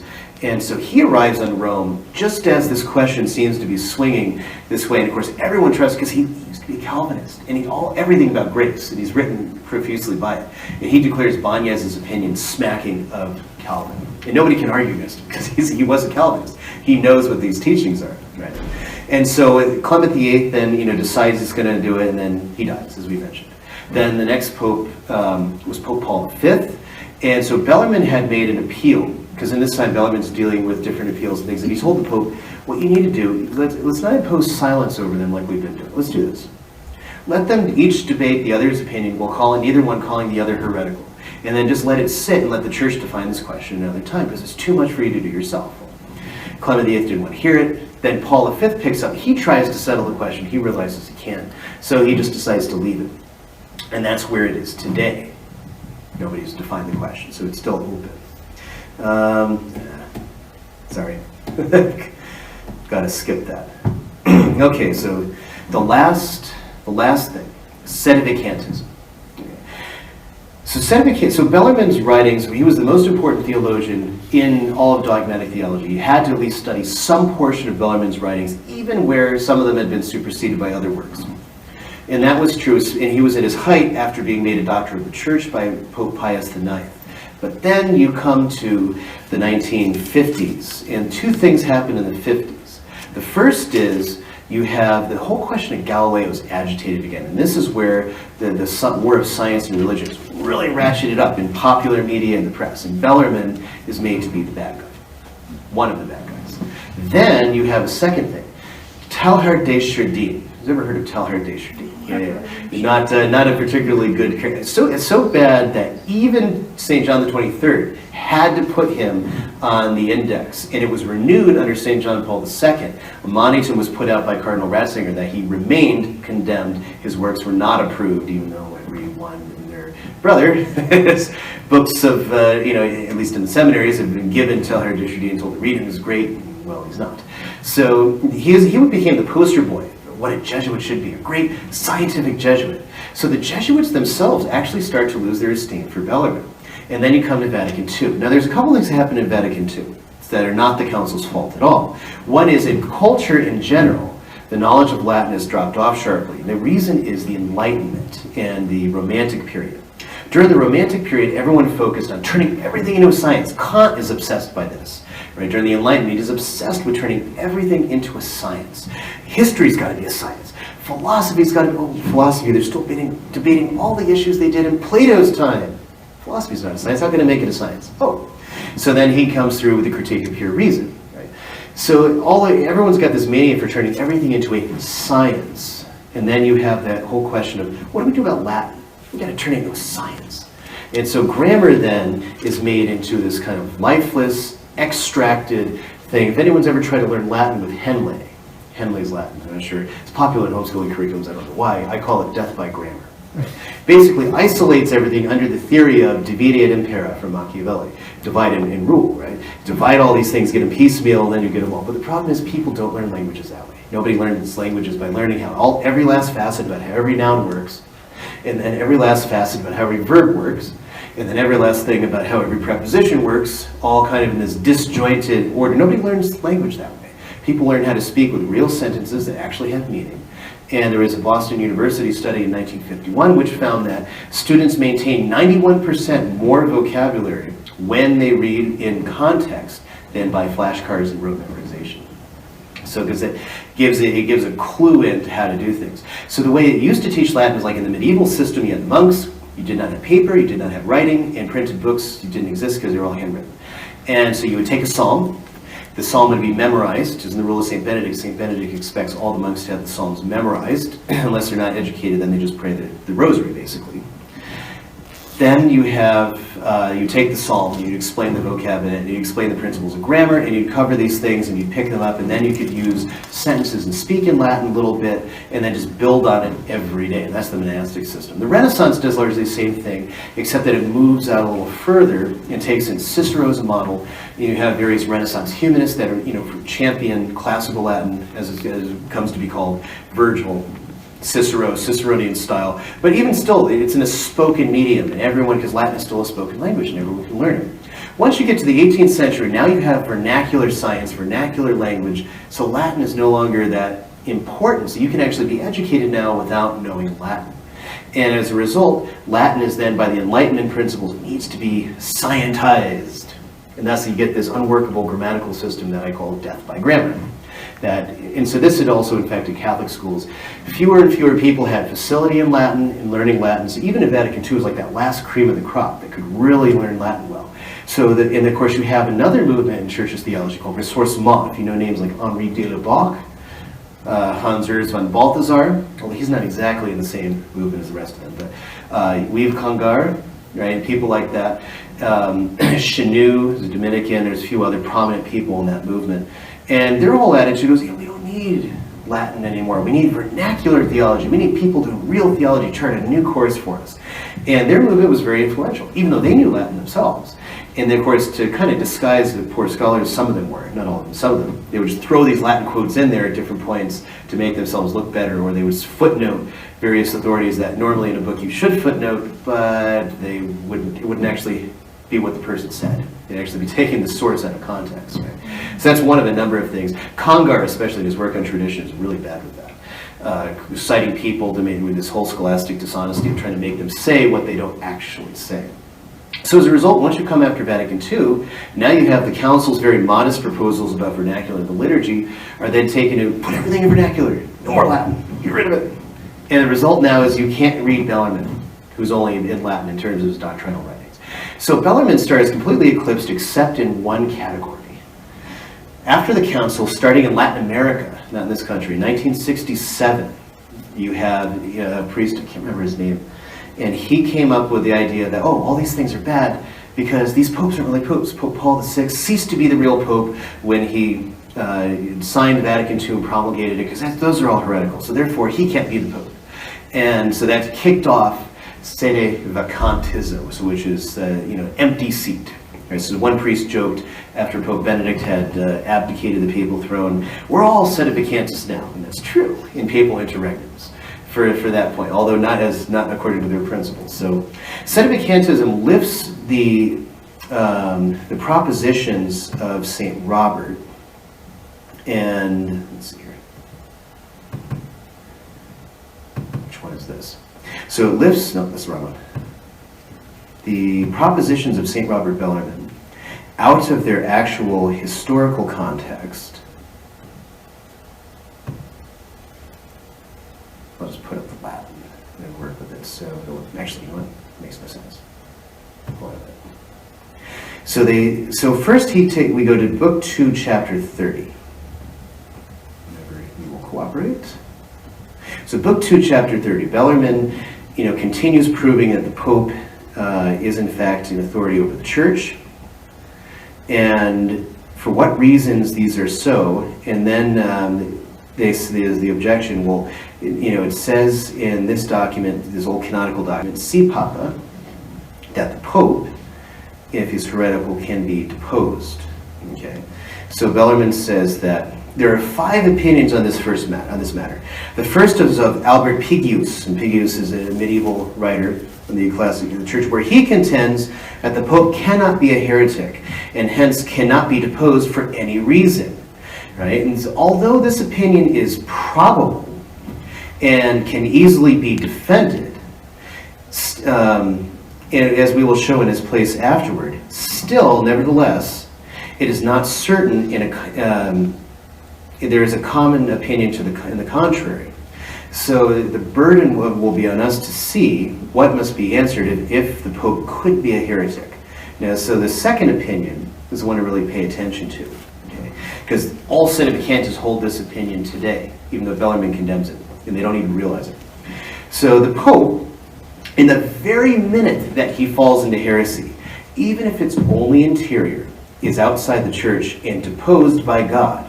And for this reason, he can be judged by the Church, that is, declared to be deposed by divine law and deposed de facto, if he refuses to yield up the pontificate. So this is,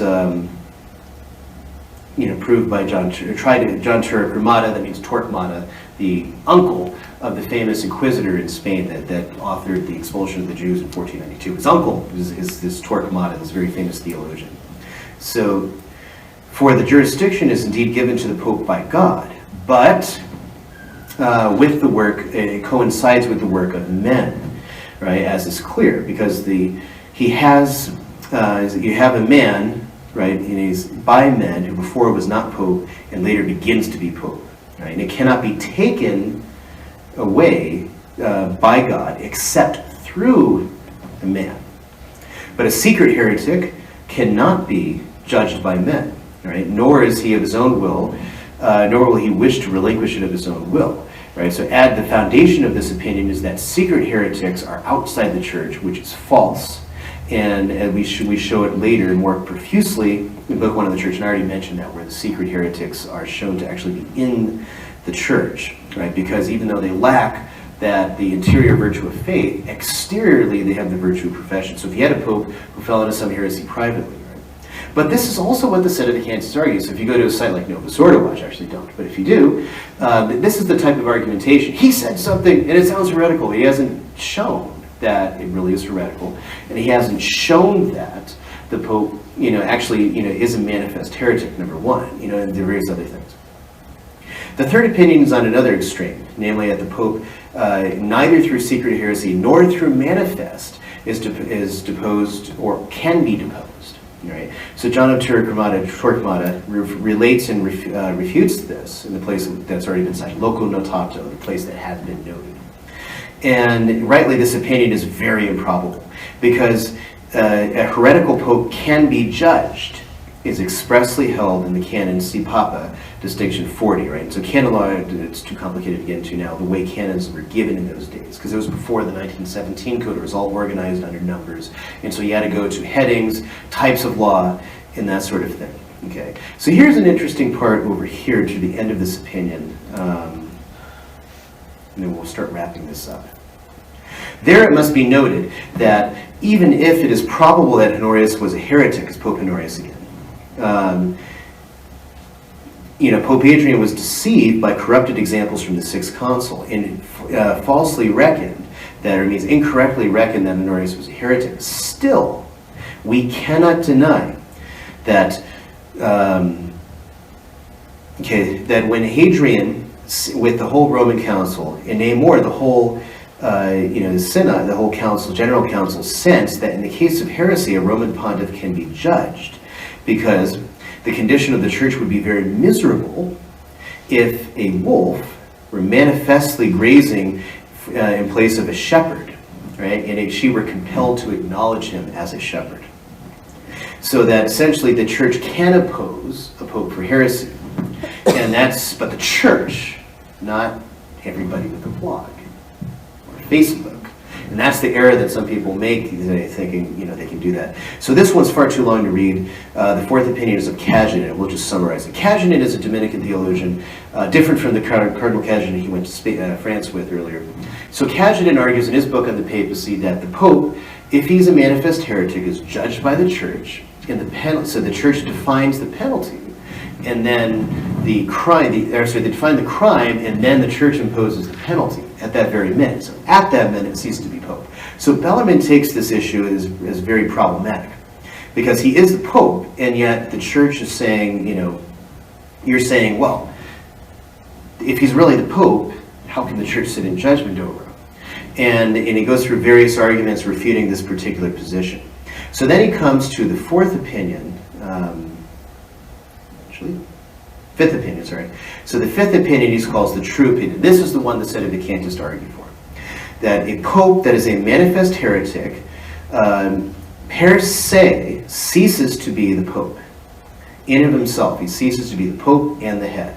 Just as in itself, he ceases to be a Christian and a member of the body of the church, right? So remember our ecclesiology, a manifest heretic. That means outwardly is known as absolute heretic. That means denying what's already been revealed. So if he was to say that Christ is not really God, there's not really Trinity, Mary wasn't really a virgin, all these types of things, then yes, he would be a manifest heretic. But what do you do then? So Bellarmine argues in this case that he ceases to be pope. And the Sedevacantists pick from this and say, see, so we can withdraw our communion from him, us armchair theologians sitting here just judging from our internet that he's a heretic, and therefore remove ourselves from communion with him, which is what they've done, right? And that's why they're schismatics. Now the problem with their position, their interpretation based on Bellarmine, is that, indeed, Bellarmine says it, but Bellarmine's talking about the imposition of the penalty. The church cannot impose the penalty. That is, the deprivation of office, because the church is not above the Pope, and that was the error he argues against Cajetan. That's the Dominican position, which gets modified over the years too, by the way. But the Dominican position continues all the way through Garrigou-Lagrange. Garrigou-Lagrange also holds that same similar position that if the Pope were a manifest heretic, the church would maintain him in office as head of the church, even if he lost the faith, right? So Bellarmine says that as soon as he becomes a manifest heretic, that very moment, ipso facto, by the fact, he's no longer the Pope. But that doesn't satisfy for us, because we don't know that. We need a determination of the crime. And so that's why that earlier quote I mentioned to you, where we go through ecclesiology, it's in Councils, chapter 7, where the Pope Bellarmine says that if you have a manifestly heretical Pope, it's a useful thing for the count to have councils, because councils need to depose him. Deponenda est ab concilio. He must be deposed by the council. But how does that work if what the Sedevacantists say in this section is true, that as soon as he becomes a heretic, he ceases to be Pope? How is Bellarmine contradicting himself? And he's not. He's talking about two different things. The church needs to have a a declaration of the crime. Once it defines the crime, then you have the penalty. And this is the way all canon law works, and this is the way the church has always worked. So, for example, a late sententia excommunication, that's very similar to what happens here, is that by the law, your excommunication by the fact, late sententia, by a broad imposed sentence. Okay, the sentence is imposed, lete, and so it's just by the fact. So somebody, for example, you have all the things in canon law that tell you this late sententia, like commissioning an abortion, like desecrating the Eucharist, and these other things that are put up there, attempting women's ordination. Those all incur a late sententia excommunication. However, when it's done, it has to be confirmed. So the penalty takes into effect from the very minute they do it, but the knowledge for the faithful is confirmed when the church defines the crime. And that's why a bishop will confirm such number of women have excommunicated themselves. And he's just confirming by declaring the crime. And so that the penalty took place retroactively. Same thing is the case with the Pope. If a Pope were a manifest heretic and he ceased to be Pope, as soon as the church, through a council, or in Suarez's model for it, he argues the same thing, but he says that essentially that all the bishops diffuse throughout the world, however that would work, that once they define the crime, the penalty has already been imposed. So now the crime is defined, so everybody knows he's not the Pope. Now the church can depose him and move to elect a new Pope. And that's essentially what Bellarmine's teaching is, and unfortunately all the souls who have gone over to sedevacantism have given into a false reading of St. Robert Bellarmine. It's also confirmed by other writers. St. Alphonsus Liguori, right, in his Theology of Morals, in the section on law, he says that the condition of the possessor is always the better, and that's a common maxim in law. So the way he applies it in ecclesiastical office is if you have an ecclesiastical office and the crime happens ipso facto, the separation of the man from the office, that's the penalty, right? But it can't be carried out until the crime has been defined. So it's absolutely clear to all about, right? Because it follows, again, all the principles he talks about in law, in promulgation, right? This is a form of promulgation of the crime. And therefore the penalty can take an effect, just as St. Thomas says that the law obliges mediante scientiae eius, by knowledge of by the medium of knowledge of it, of the precept. That's how men become obliged to law. Okay. So essentially, the import of St. Robert's teaching is actually common with some of the others that follow this line. If a pope was a manifest heretic, it's not likely it's going to happen. He doesn't think it could happen. But if it did, the church, not bloggers, not Facebook, and not private associations of priests and faithful or bishops consecrated without a mandate, such as like Thucline bishops, Bishop Sanborn, I'm thinking of. They don't get to decide the Pope is a heretic and not in the church. Neither do we. But the universal church does. Right? And then, of course, they'll argue, but all the bishops are heretical. Well, then we go back to, hold on a second.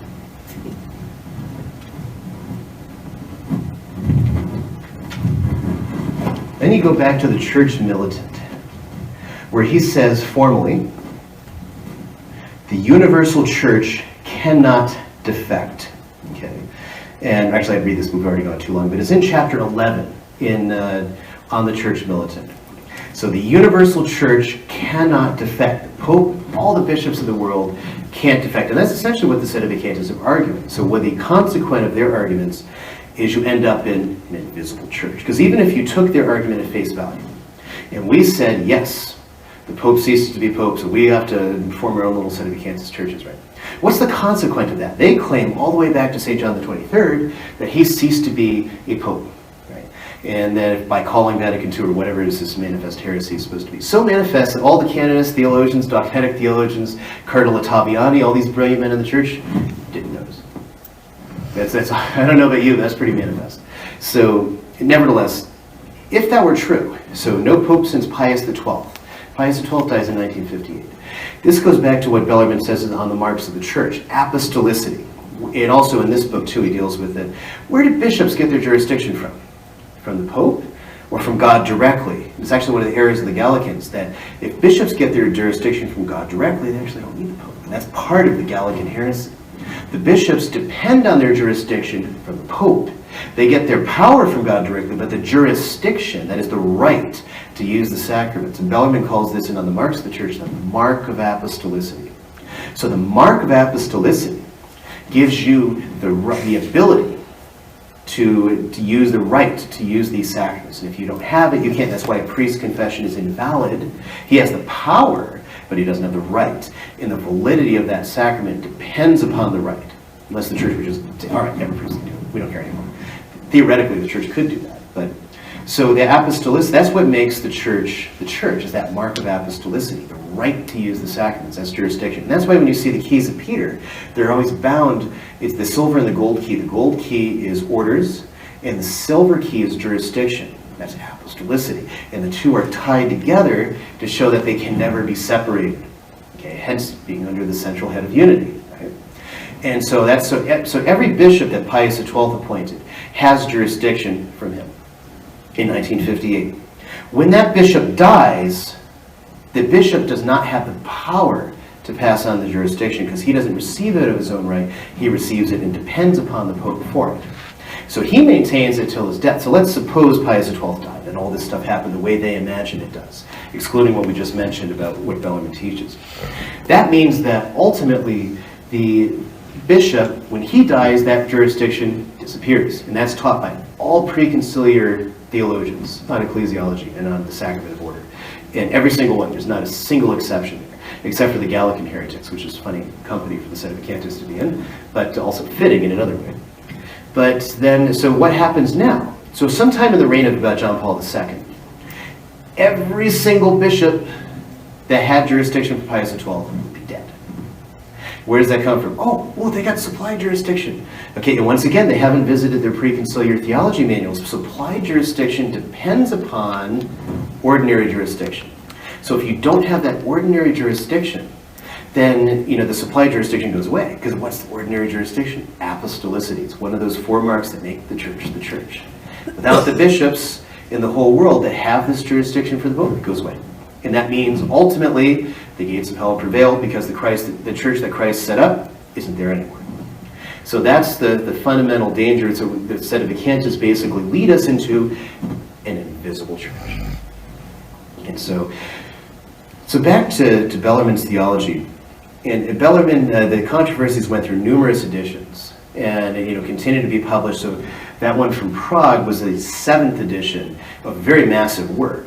And that was about 100 years after his death. And they continued publishing them for many, many years. And so basically in every degree, Bellarmine was the bedrock. As we mentioned at the First Vatican Council, all the arguments revolved once again around Bellarmine, because he was basically the poster boy for all Catholic theology in the 16th and 17th centuries, and it continued. St. Alphonsus Liguori, when he tries to refute conciliarism in the preface of his treatise on laws, he spends a lengthy time on the papacy, and the most quoted authority is Bellarmine. And that's already in the 1750s. 1680s, the French bishop Bossuet was a good bishop, albeit he was somewhat of a Gallican. But Bossuet laments, who is the king of theology in our time? Bellarmine. Not a Frenchman, not one of our own, Bellarmine. And so he continued to hold this great sway in the church's theological tradition. And it's unfortunate that he's become such a forgotten saint, especially because he was such a great one, not only in terms of his theological writings, but also his holy life, which is not just something to marvel at, but something to imitate, much like St. Francis himself. So thank you. That's it.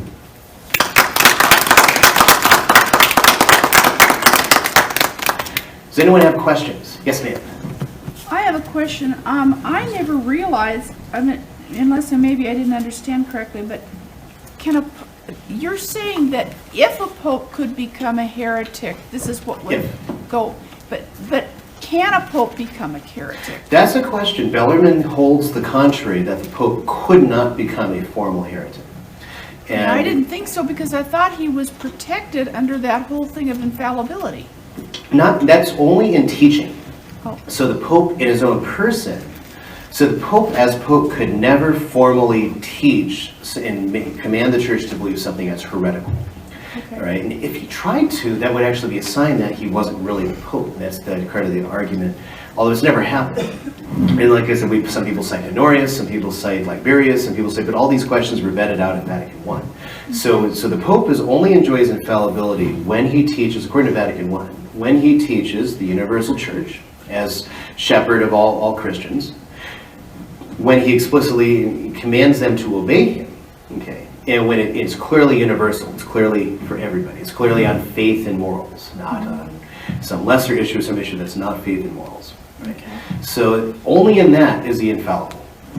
Any other time, he can err as a provocatus. He can hold positions that are erroneous. So Pope Stephen, for example, Pope Nicholas I held the erroneous position that Christ, you can baptize only in the name of Christ, because he had read something like it in St. Ambrose.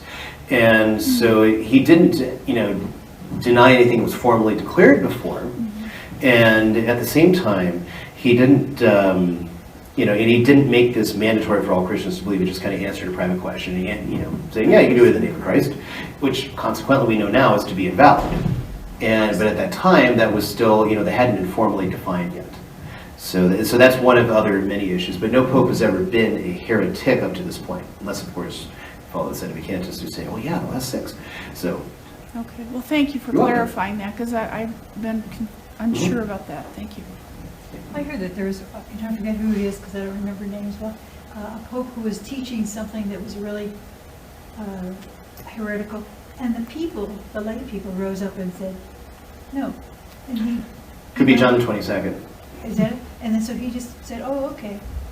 Probably John the 22nd, although it was a little more elaborate. It was not so much the people as it was the cardinals, theologians, and other people around. Well, it did include lay people. So John the 22nd lived, he was an Avignon pope. He was universally detested. In fact, some people at that time believed that he might be the Antichrist. And so he wasn't that bad. He was a worldly pope, but he wasn't that bad of a pope. And he was living in Avignon, at least in terms of his doctrine, his teaching quality. But then all of a sudden, he spent a lot of time, and Bellarmine actually makes reference to this in a letter warning Pope Clement VIII not to put too much time in this whole question of efficacious grace, where he said that Pope John the 22nd erred in this question on the souls, because what he argued was that the souls of those who die do not get an immediate particular judgment. They only have the final judgment. That's all they get. Right? And so this, this particular doctrine of his it wasn't against anything that had been formally defined, but it seemed to be very clearly against the tradition. And he didn't bind all Christians to it, but he kept preaching it. He kept teaching that this was so. But he never formally bound the church to believe it in any serious document. He was preaching it, which was, preaching something that was heretical was because he believed it was true and there was nothing clearly defined in the past to formally. So like if he was going to try to revisit the question of the monophysitism, say, well, I don't think Christ is one divine person and 2 human natures. Well, maybe he's like 3. I don't know. It just sounds good to go to the peripheries of 3 and not 2. Something like that. So in that type of thing, that would be manifestly heretical, but with John the 22nd, it wasn't formally defined yet. It was clear in theology and the fathers for the most part. But he didn't think so. He thought he spent tons of time finding it, and it used to be said that if anyone would come to bring him testimony, he'd give them like 20 crowns, which would be equivalent to like $500 in today's money in terms of the gold. I'm not sure, whenever they say that, they're just looking at the value of whatever material that was in today's money. They're not looking at what the social value of that money was. That's always, you got to watch out when they say, oh, this was so much today. They're not always doing those calculations. But then if somebody would come and bring him testimony that was against what he was holding, then he didn't want to hear it. So he wasn't too much interested. So the theologians at the Sorbonne, the University of Paris, they wrote him a letter respecting his authority, but telling him, you're wrong. And eventually he was forced to have a commission. Then he started dying, and then as he was dying, he repented of the whole thing. So I accept whatever the church accepts. I accept that was wrong on this question. So as he was dying. Okay, did you say that most theologians today, or all the decent ones, or something like that, that think that the papacy must stay in Rome? In the history, I couldn't speak for today, but in the history of the theology, that because of a decision of Peter, the office of Peter is connected to the Roman episcopate. So because so it was going to happen somewhere, and that was divine law. But where it happened was based on Peter's decision. So almost all theologians hold that since Peter died in Rome and resided in Rome, that's where the papacy inextricably will be. Okay, so my question, I guess, is this. It's not de fide from what I understand. Maybe I'm not really understanding you, but let's just say the Muslims do kill the Pope and take over Rome, and now it's all mosques, and all the Catholics are murdered, and there can't be can there be then a validly elected Pope that say lives in Buenos Aires, or, you know, Yeah. I don't know. Or pick some Denver, other- Colorado. Yeah, whatever, you know. He can still be elected as the Bishop of Rome, even if he can't physically occupy his territory. In fact, during the English Reformation, actually the Roman Counter-Reformation goes through a lot of this history. The secular clergy and were missionaries in England were pressing Rome for a bishop. We need a bishop that can solve issues as well as give confirmations. And Rome was reluctant because of the harsh measures against Catholics. They said it would be a big scandal if the bishop was then caught and given to execution, like so many missionaries have been. So it was only when they had the tolerance, when Charles I became king and his queen was Henrietta Marie, who was French, right? And so she was actually the daughter of Henri Bourbon, right? And so we mentioned earlier. So she was Catholic, so she had a brief from Richelieu to work for whatever she could for Catholic rights. And so one of those things was protecting a Catholic bishop should one be named. So they named 2 bishops in England. And they were formally, just to soften it, lest any controversies be whipped up in England by naming him a bishop of English territory, they gave him the bishopric of Chalcedon, which was under the Turks. And there's no way he'd ever take possession of his bishopric in Chalcedon, which today they call Izmir. And so in Turkey, you could never actually take that, but yet he was still the bishop of it. So thus he could be a bishop with the authority to act for Catholics in England. So the same thing, they could elect a pope who never actually resided in Rome, but he's still the bishop of Rome. Okay. Similar thing when they're living in Avignon, papacy is de facto moved to Avignon because the French cardinals were afraid of being assassinated in Italy, see if they got elected pope. So they were still bishops of Rome, living in Avignon. So it's a similar type of thing. Can I ask another question? Are you familiar with Raymond de Souza? Susan, the name strikes a bell. Okay, because he's done some tapes and things, and I happened to get something that he had written. He was encouraging people to read what is his name? Luther's Defense of the Faith.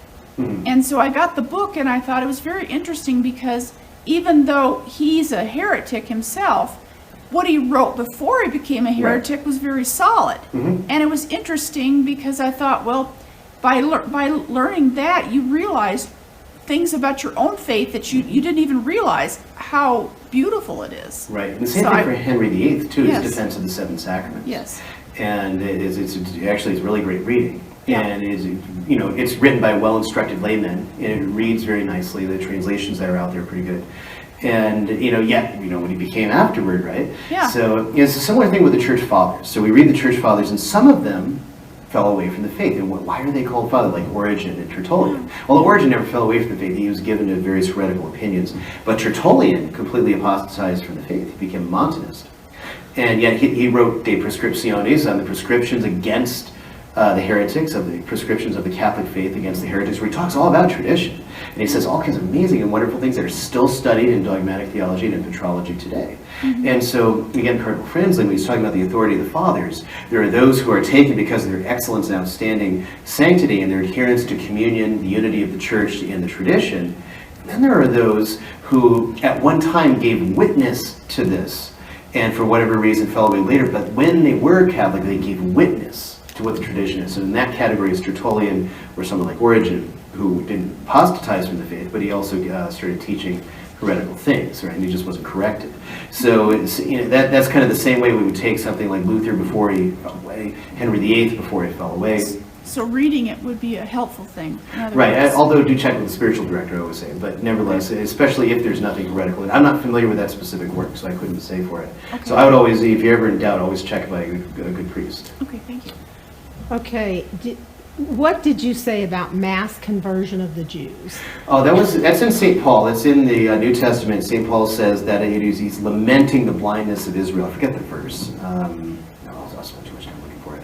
Where it says he laments the vast blindness of Israel, that they've not come over to the true faith, as he's laboring amongst them and teaching them, so that he predicts that in one day in the future there will be a mass coming into the church of the Jews. Okay, So- does the Catholic Church teach that we are to believe in some, like Jesus won't come back until there's a mass conversion of the Right. Jews?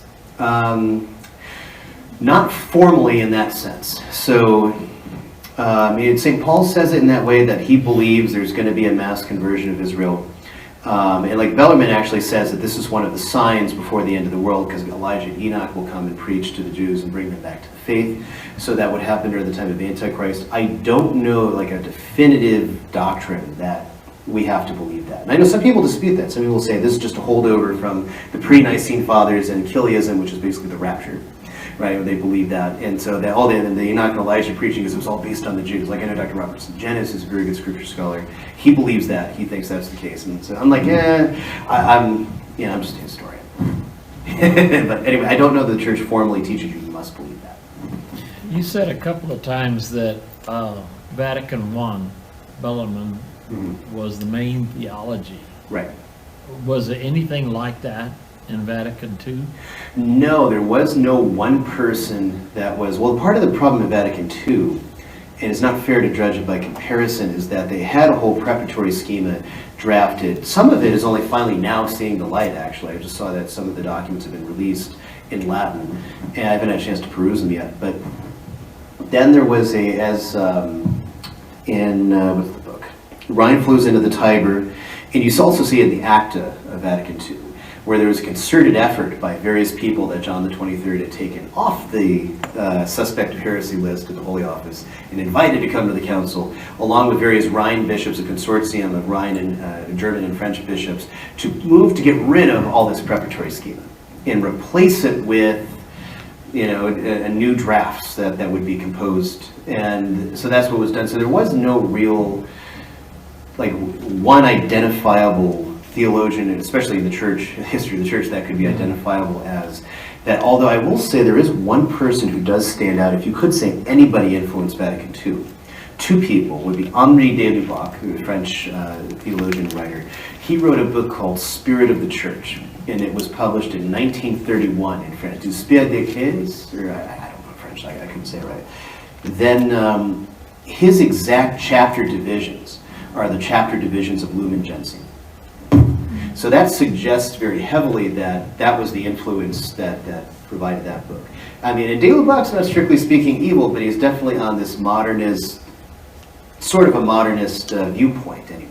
Not explicitly heretical. He doesn't say anything that's explicitly heretical that I've seen in his earlier work, but he's on more of that ressourcement movement to challenging the foundations of faith and the tradition, which of course is eventually going to lead you to that conclusion. Yes? Are you familiar with Pope Benedict's work on conscience? And my question is, in terms of obedience to authority, his work, as I read it, was the purpose of the Magisterium is to serve our conscience, that God has written in the human heart the natural law and the divine law, and that we understand that, especially if we have a well-formed conscience. And if someone deviates from that or teaches something against that, we're not obliged to obey them or let them corrupt us. Right. What are your thoughts on that? So, am I haven't read the understanding book. that correctly? I haven't read the book, so I couldn't judge excellent. what he says. It sounds good. It's really good. It's basically what St. Alphonsus Liguori says in his, because he has the whole beginning of the Theology of Morals is all on conscience. And so he argues in that vein that basically if the conscience should be formed against the natural law, you don't obey it, right? Because the natural law has been promulgated to us, at least in its explicit parts, not in the more obscure things. And there's a similar thing in terms of tradition. The theologian Tanqueray says something like that that basically with the magisterium of the church, that constitutes what's called the proximate rule of faith. And then the tradition, what's always and everywhere been believed by the church, is the remote rule of faith. The sense of fide, or is it the sensus fide? Sensus fidelium, that comes into it. That's not exactly what it is, but it's what of course the sensus fidelium gets so abused too. So people like Charles Curran, the sensus fidelium is in favor of birth control. So that constitutes the doctrine, right? Which is completely nonsense, as we know. Because the sensus fidelium is those who believe what's always been believed, what's been handed on, and don't innovate new things. And so the sensus fidelium comes into that in terms of which all the faithful, including the clergy and the fathers of the church, constitute what's always and everywhere been believed. So that's the remote rule of faith. So if the magisterium should teach you contrary to the remote rule of faith, and the two theologians, Vermeer Schwani is a moral theologian and Tanqueray is a dogmatic theologian, they both say ignore the proximate rule in favor of the remote rule. But at the same time, that doesn't give you the authority to start sounding off, like on blogs, the Pope's a heretic, blah, blah, blah, blah, as we know well, and from everything in Facebook. and start throwing all these things out there. And I've seen people slip into that. They see the Pope going in a certain way or saying things, and just don't have enough information really about what's going on. I've stayed away from it just because largely I don't have the time. And two, I know God's not going to let them change the content of the faith, so I really don't worry about it. Even when I do hear something, or when I see, sometimes I'll just be curious, I'll check in the Vatican Boletín page, and I'll see Presso and Aero, airplane press conference, and say, oh no, I'm not looking. Even a bishop or any other Right. ecclesial authority that kind of is pushing someone in a direction that is like, that is not right with my conscience. Right. Then you don't have to actually Exactly. denounce that person, but you No, don't have to. but you don't have to follow them. And God is going to honor your... Right. So, and the best thing to pray for the hierarchy, pray for the Pope, pray for your bishop. And so that happens. So if, it's like I saw some report, I have not been able to investigate it too much, but that in Poland, the Vatican was promoting some sex ed manual or something. It was really, really bad. And so some bishops are actually introducing it to their churches, right? So even if all that's true, and you look at this thing, and you just objectively look at this thing, it's teaching your kids things that it follows away from the golden mean of preserving innocence and not going too far, not teaching too much, but not being ignorant. And giving too much information and losing ignorance, and it's straying in one way or the other from the golden mean, especially as a parent. Your natural authority as a parent, you have the right to say, I'm going to follow the remote rule of the tradition, and we're not going to stray in one of these directions, especially the too much knowledge, which is where we're at today. Whereas in the old days, it was the prudish ignorance, and ignorance is not virtue. Innocence is virtue, but ignorance isn't. And that's unfortunately always it seems to be a fruit of Calvinist culture, except in France. That's like the one place where they didn't have that. Can you make a distinction really quick on ignorance and innocence? Okay, innocence and ignorance. So innocence is you have some sense of what goes on in the marital act that's either learned from animals, from like husbandry that is, or it's learned from like your parents carefully handing on information to you about basically how things work. And when you are at the age appropriate to deal with that information and to learn about it, not where you see, on the other hand, some other people, like the too much knowledge values, like the NFP for everything, NFP for like 6 months old and that sort of thing, and they don't need to have that knowledge. Then the ignorance is when you know absolutely nothing about it. So here's an example of ignorance. When Henry VIII married his fourth wife, and by the way, there's some mythology with Henry VIII too. He had 6 wives. He killed 2, right? It was Anne Boleyn and Catherine Howard. And then Catherine of Aragon died of natural causes. Jane Seymour died of after childbirth with Edward VI. So then after Edward VI, he kind of brooded for a while. And then Thomas Cromwell decided, well, now's the time to get him married again. We've got to do something. Plus, it would increase his prestige if he arranged a marriage, right? So he says, we need a good Protestant house. So let's go pick Cleves. Right? Cleves was an area where the heavy Lutheran teaching, and they decided that they needed to raise up their daughters in the House of Cleves, so ignorant they had no idea what was that, they wouldn't notice any of their parts, unless they looked down. Kind of not ignorance, right? So what happens to them then is that they marry Anne of Cleves. Henry sends the famous painter Holbein over to make some portraits, and he really likes Anne of Cleves' portrait. But when she actually gets there, he doesn't quite like her so much. And it's hard to figure because she looks like a very pleasing woman in the portrait, but for whatever reason, Henry didn't take to her. Henry had more of an idea of slim women that were really more sexy than beautiful. For whatever reason, that's what he went for. So with Anne, he could not consummate the marriage once it was married. And so then, so when they were interviewing Anne of Cleves, because this all happened on the ground of non-consummation, where Henry, basically annuls it this time. And when they're interviewing Anne of Cleves, she was seriously certain that the fact that she wondered if she would have a baby anytime soon, because she said, "My lord, the king kissed me on my forehead and went to bed." That's how absolutely ignorant she was. So that's an example of, and of course that can also lead to a lot of pain if you, especially as a woman, and nobody's told you what's going to happen. And the men don't really either. So if you're still made at marriage and then you come together, you have no idea what's going to happen, and it can be scary, and terrifying, and your new husband absolutely has no idea what's happening, what's going on. Right, and so that could lead to a lot of pain that persists through the first few years of marriage. And it can be a real big problem. Nobody told me. We didn't know. So you didn't know how to handle these types of things. And so there's actually a beautiful symbology in it, like Christ taking possession of the church in that sense of husband and wife, right? And so the wife is not under the husband, also to be defended by the husband, because now she's, open, possessed, but also to be cherished and protected. And that symbology is completely lost because nobody knows what any of the stuff means or what it's for and what happens, and it's just kind of lost. So that's the example of ignorance. You have no idea what's going to happen, and you're not prepared for it spiritually or physically or psychologically.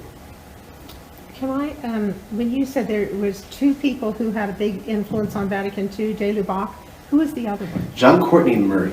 I mean, I suppose we could stick in Weave Congar, but John Courtney Murray, and he was an American, and he held to basically, when you boil down all his work, the easiest thing is to say that he wanted to bring American constitutional values and make those work in the church's philosophy of herself.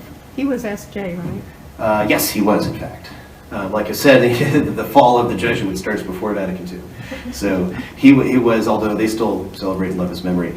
Now, there's also a persistent myth amongst traditionalists that John Courtney Murray's entire corpus was accepted into Dignitatis Humanae. That's also not true.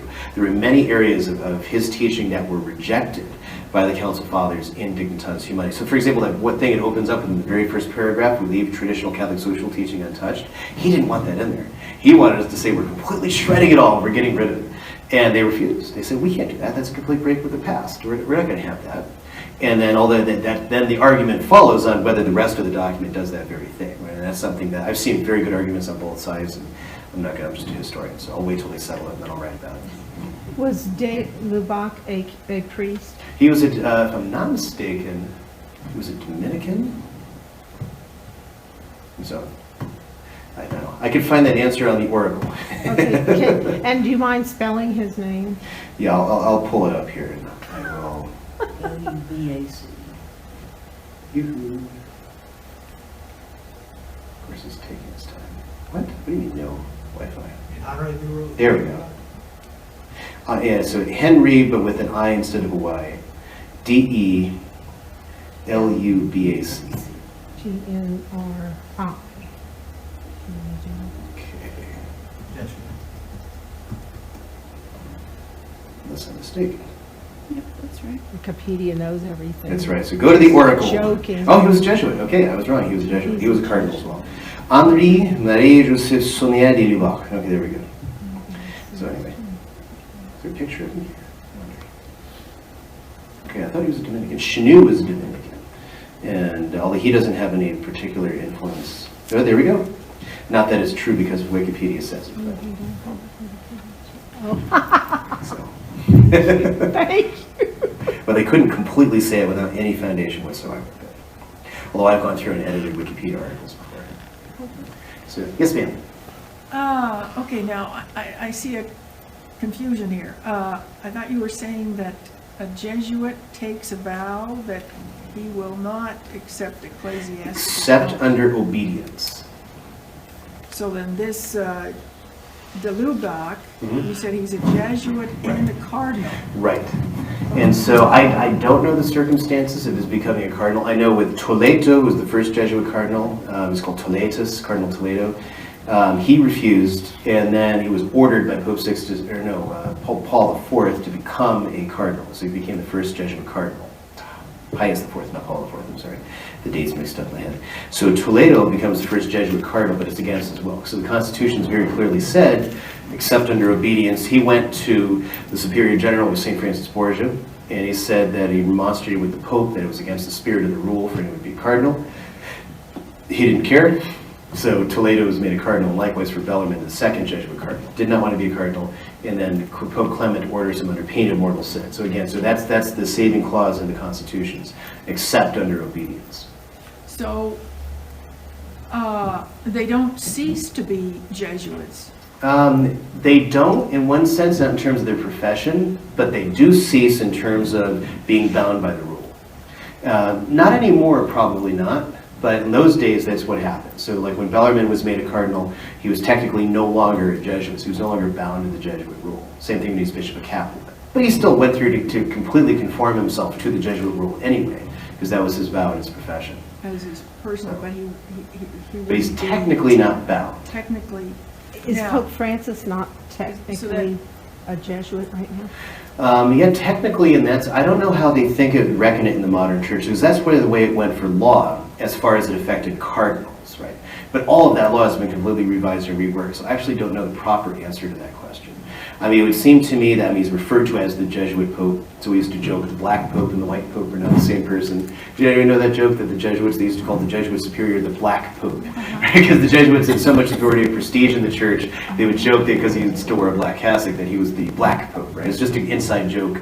Although various conspiracy theorists have taken that to a level as in he's like, you know, that it refers to being like a secret grand wizard of a secret Jesuit secret society ruling the world. Except their numbers went from 30,000 in Vatican II to 11,000 now, so they were doing a great job of ruling the world. But There's a prophecy that says that there will be a black pope. And that's where they're bringing it up from.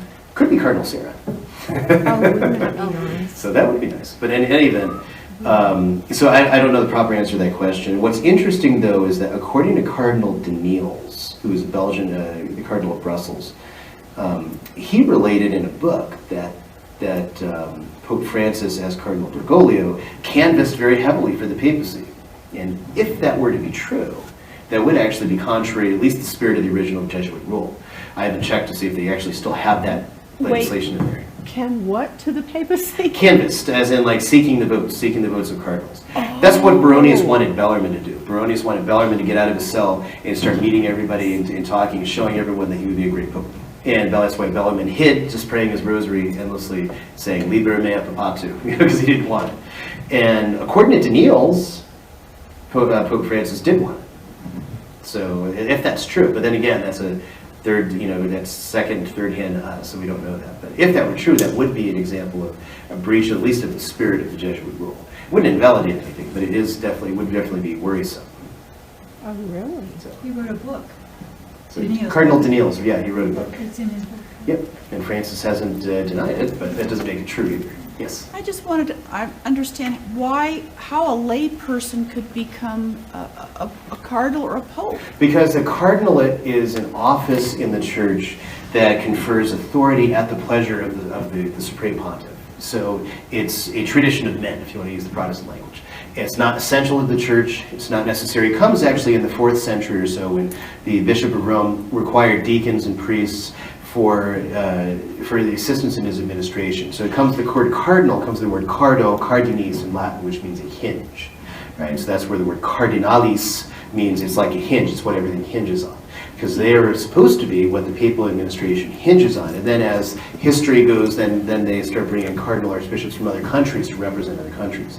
But the elections of popes happened by the Roman clergy in the early church. Then when they got too corrupted and too controlled by local interests and mafia, then they moved it to being cardinals would elect the pope because they were more multinational and it would get away from this problem of these local factions wanting the pope to go the way they wanted to go. Right? And then you get the conclave that comes in 1274 in Viterbo. They were meeting in Viterbo to try to decide who the pope was. And the people were just disgusted because we've been 2 3/4 years and no pope. And they're getting really disgusted by this fact. So they're waiting and they're waiting and then nothing happens. And so then at night, while they're all sleeping in the church, the people go and walled up they locked the doors and they walled up the place with brick and mortar and they said, "You're not coming out till there's a pope." And they said, "Wow, I never knew there was such a need." So they go back and elect a pope. They're out in an hour. Who would have thought? And so that's the origin of the conclave system, literally conclave, under key. And so that's the kind of the origin of the whole thing. And they set that up and eventually it moves to being only in Rome, and then later after the success for Pope Julius II of the Sistine Chapel, then that's where they decide that all future conclaves should take place. So could a layman today become a pope? Not a pope, because it's essential to be the pope to be the Bishop of Rome. But he could be a So cardinal, he'd have to first be a priest except and then for a bishop. And or at the very least, you get all the orders in one day or something. Like Bellarmine almost got that; it was 2 days. But you could be a lay cardinal in theory, but the problem is Pope Paul VI had forbade lay cardinals. And actually, he tried to make one, and the guy refused to do it. He said, "No, we don't need that anymore." So they basically now, according to Paul VI's legislation, all cardinals must be bishops also. Okay. And so that's why whenever any priest, like Father Avery Dulles, for example, the Jesuit, who's a brother of Alan Dulles and our spy master, or CIA head for so long, he, although they hated each other also, because Dulles converted to Catholicism, but Alan Dulles was big, hardcore Presbyterians. So Dulles was a priest when he was named a cardinal by St. John Paul II. And so he had to be elevated to also being a bishop by this particular rules of Paul VI, because they're left in place. So you can be a lay cardinal because it's an office in the church, and that makes you a prince of the church, and you have certain roles in administration. You can actually vote for who's going to be the next pope, but you can't say mass. You're not now a priest. Or even an ecclesiastic, you don't have to be tonsured even in the old system, where today received candidacy. It's just a question of the legislation, the laws in place say no cardinals unless you're a bishop or made a bishop. Okay, thank you.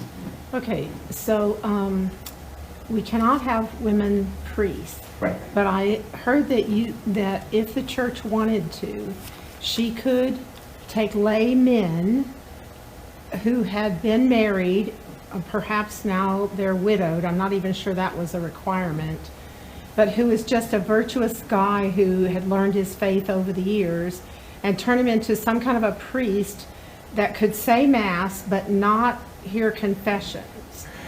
Is that probably true? I don't know with regard to the prudence, but they used to have that. They're called simplex priests. Not in terms of anyone who'd been widowed or whatnot, but simply they used to have priests that they judged didn't have, for whatever reasons, the intellectual capacity to carry out functions like spiritual direction, hearing confessions, and that sort of thing. So they would basically make him a simplex priest. You have no right to preach because you need faculties to preach, as we saw earlier, and in order to hear confessions, but he can say masses.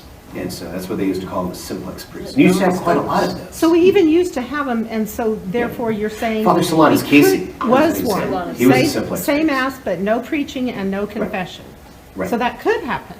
Right, it could. And of course, today you get those automatically. And if you had some guy, you probably should do that too. Oh, they would scream, "You're ruining my priesthood," but it used to be.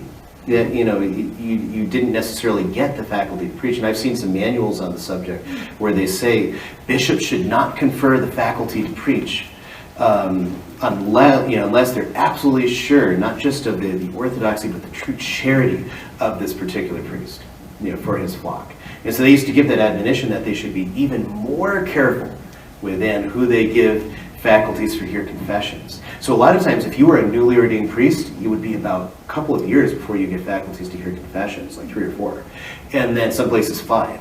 Then you had to be a priest for about 10 to 15 years before you were allowed to hear the confessions of women. That's what they used to do. And isn't it now like 6 months or something? Generally? No, it's Nothing. all... It's the all at very same moment you're ordained and you have the faculties, you go sit in the box and, bless me, Father, pray, sin, etc. So, all right, anyone have anything else? It's getting late, so we probably should wrap up. Anyway, thank you very much. You're welcome. Enjoy. You're very informative. Come back again. You're going to be at Mass tomorrow. Yeah, I will be a mess tomorrow. Yeah. Thank you so much. You're welcome. Thank you. Thank you for being patient.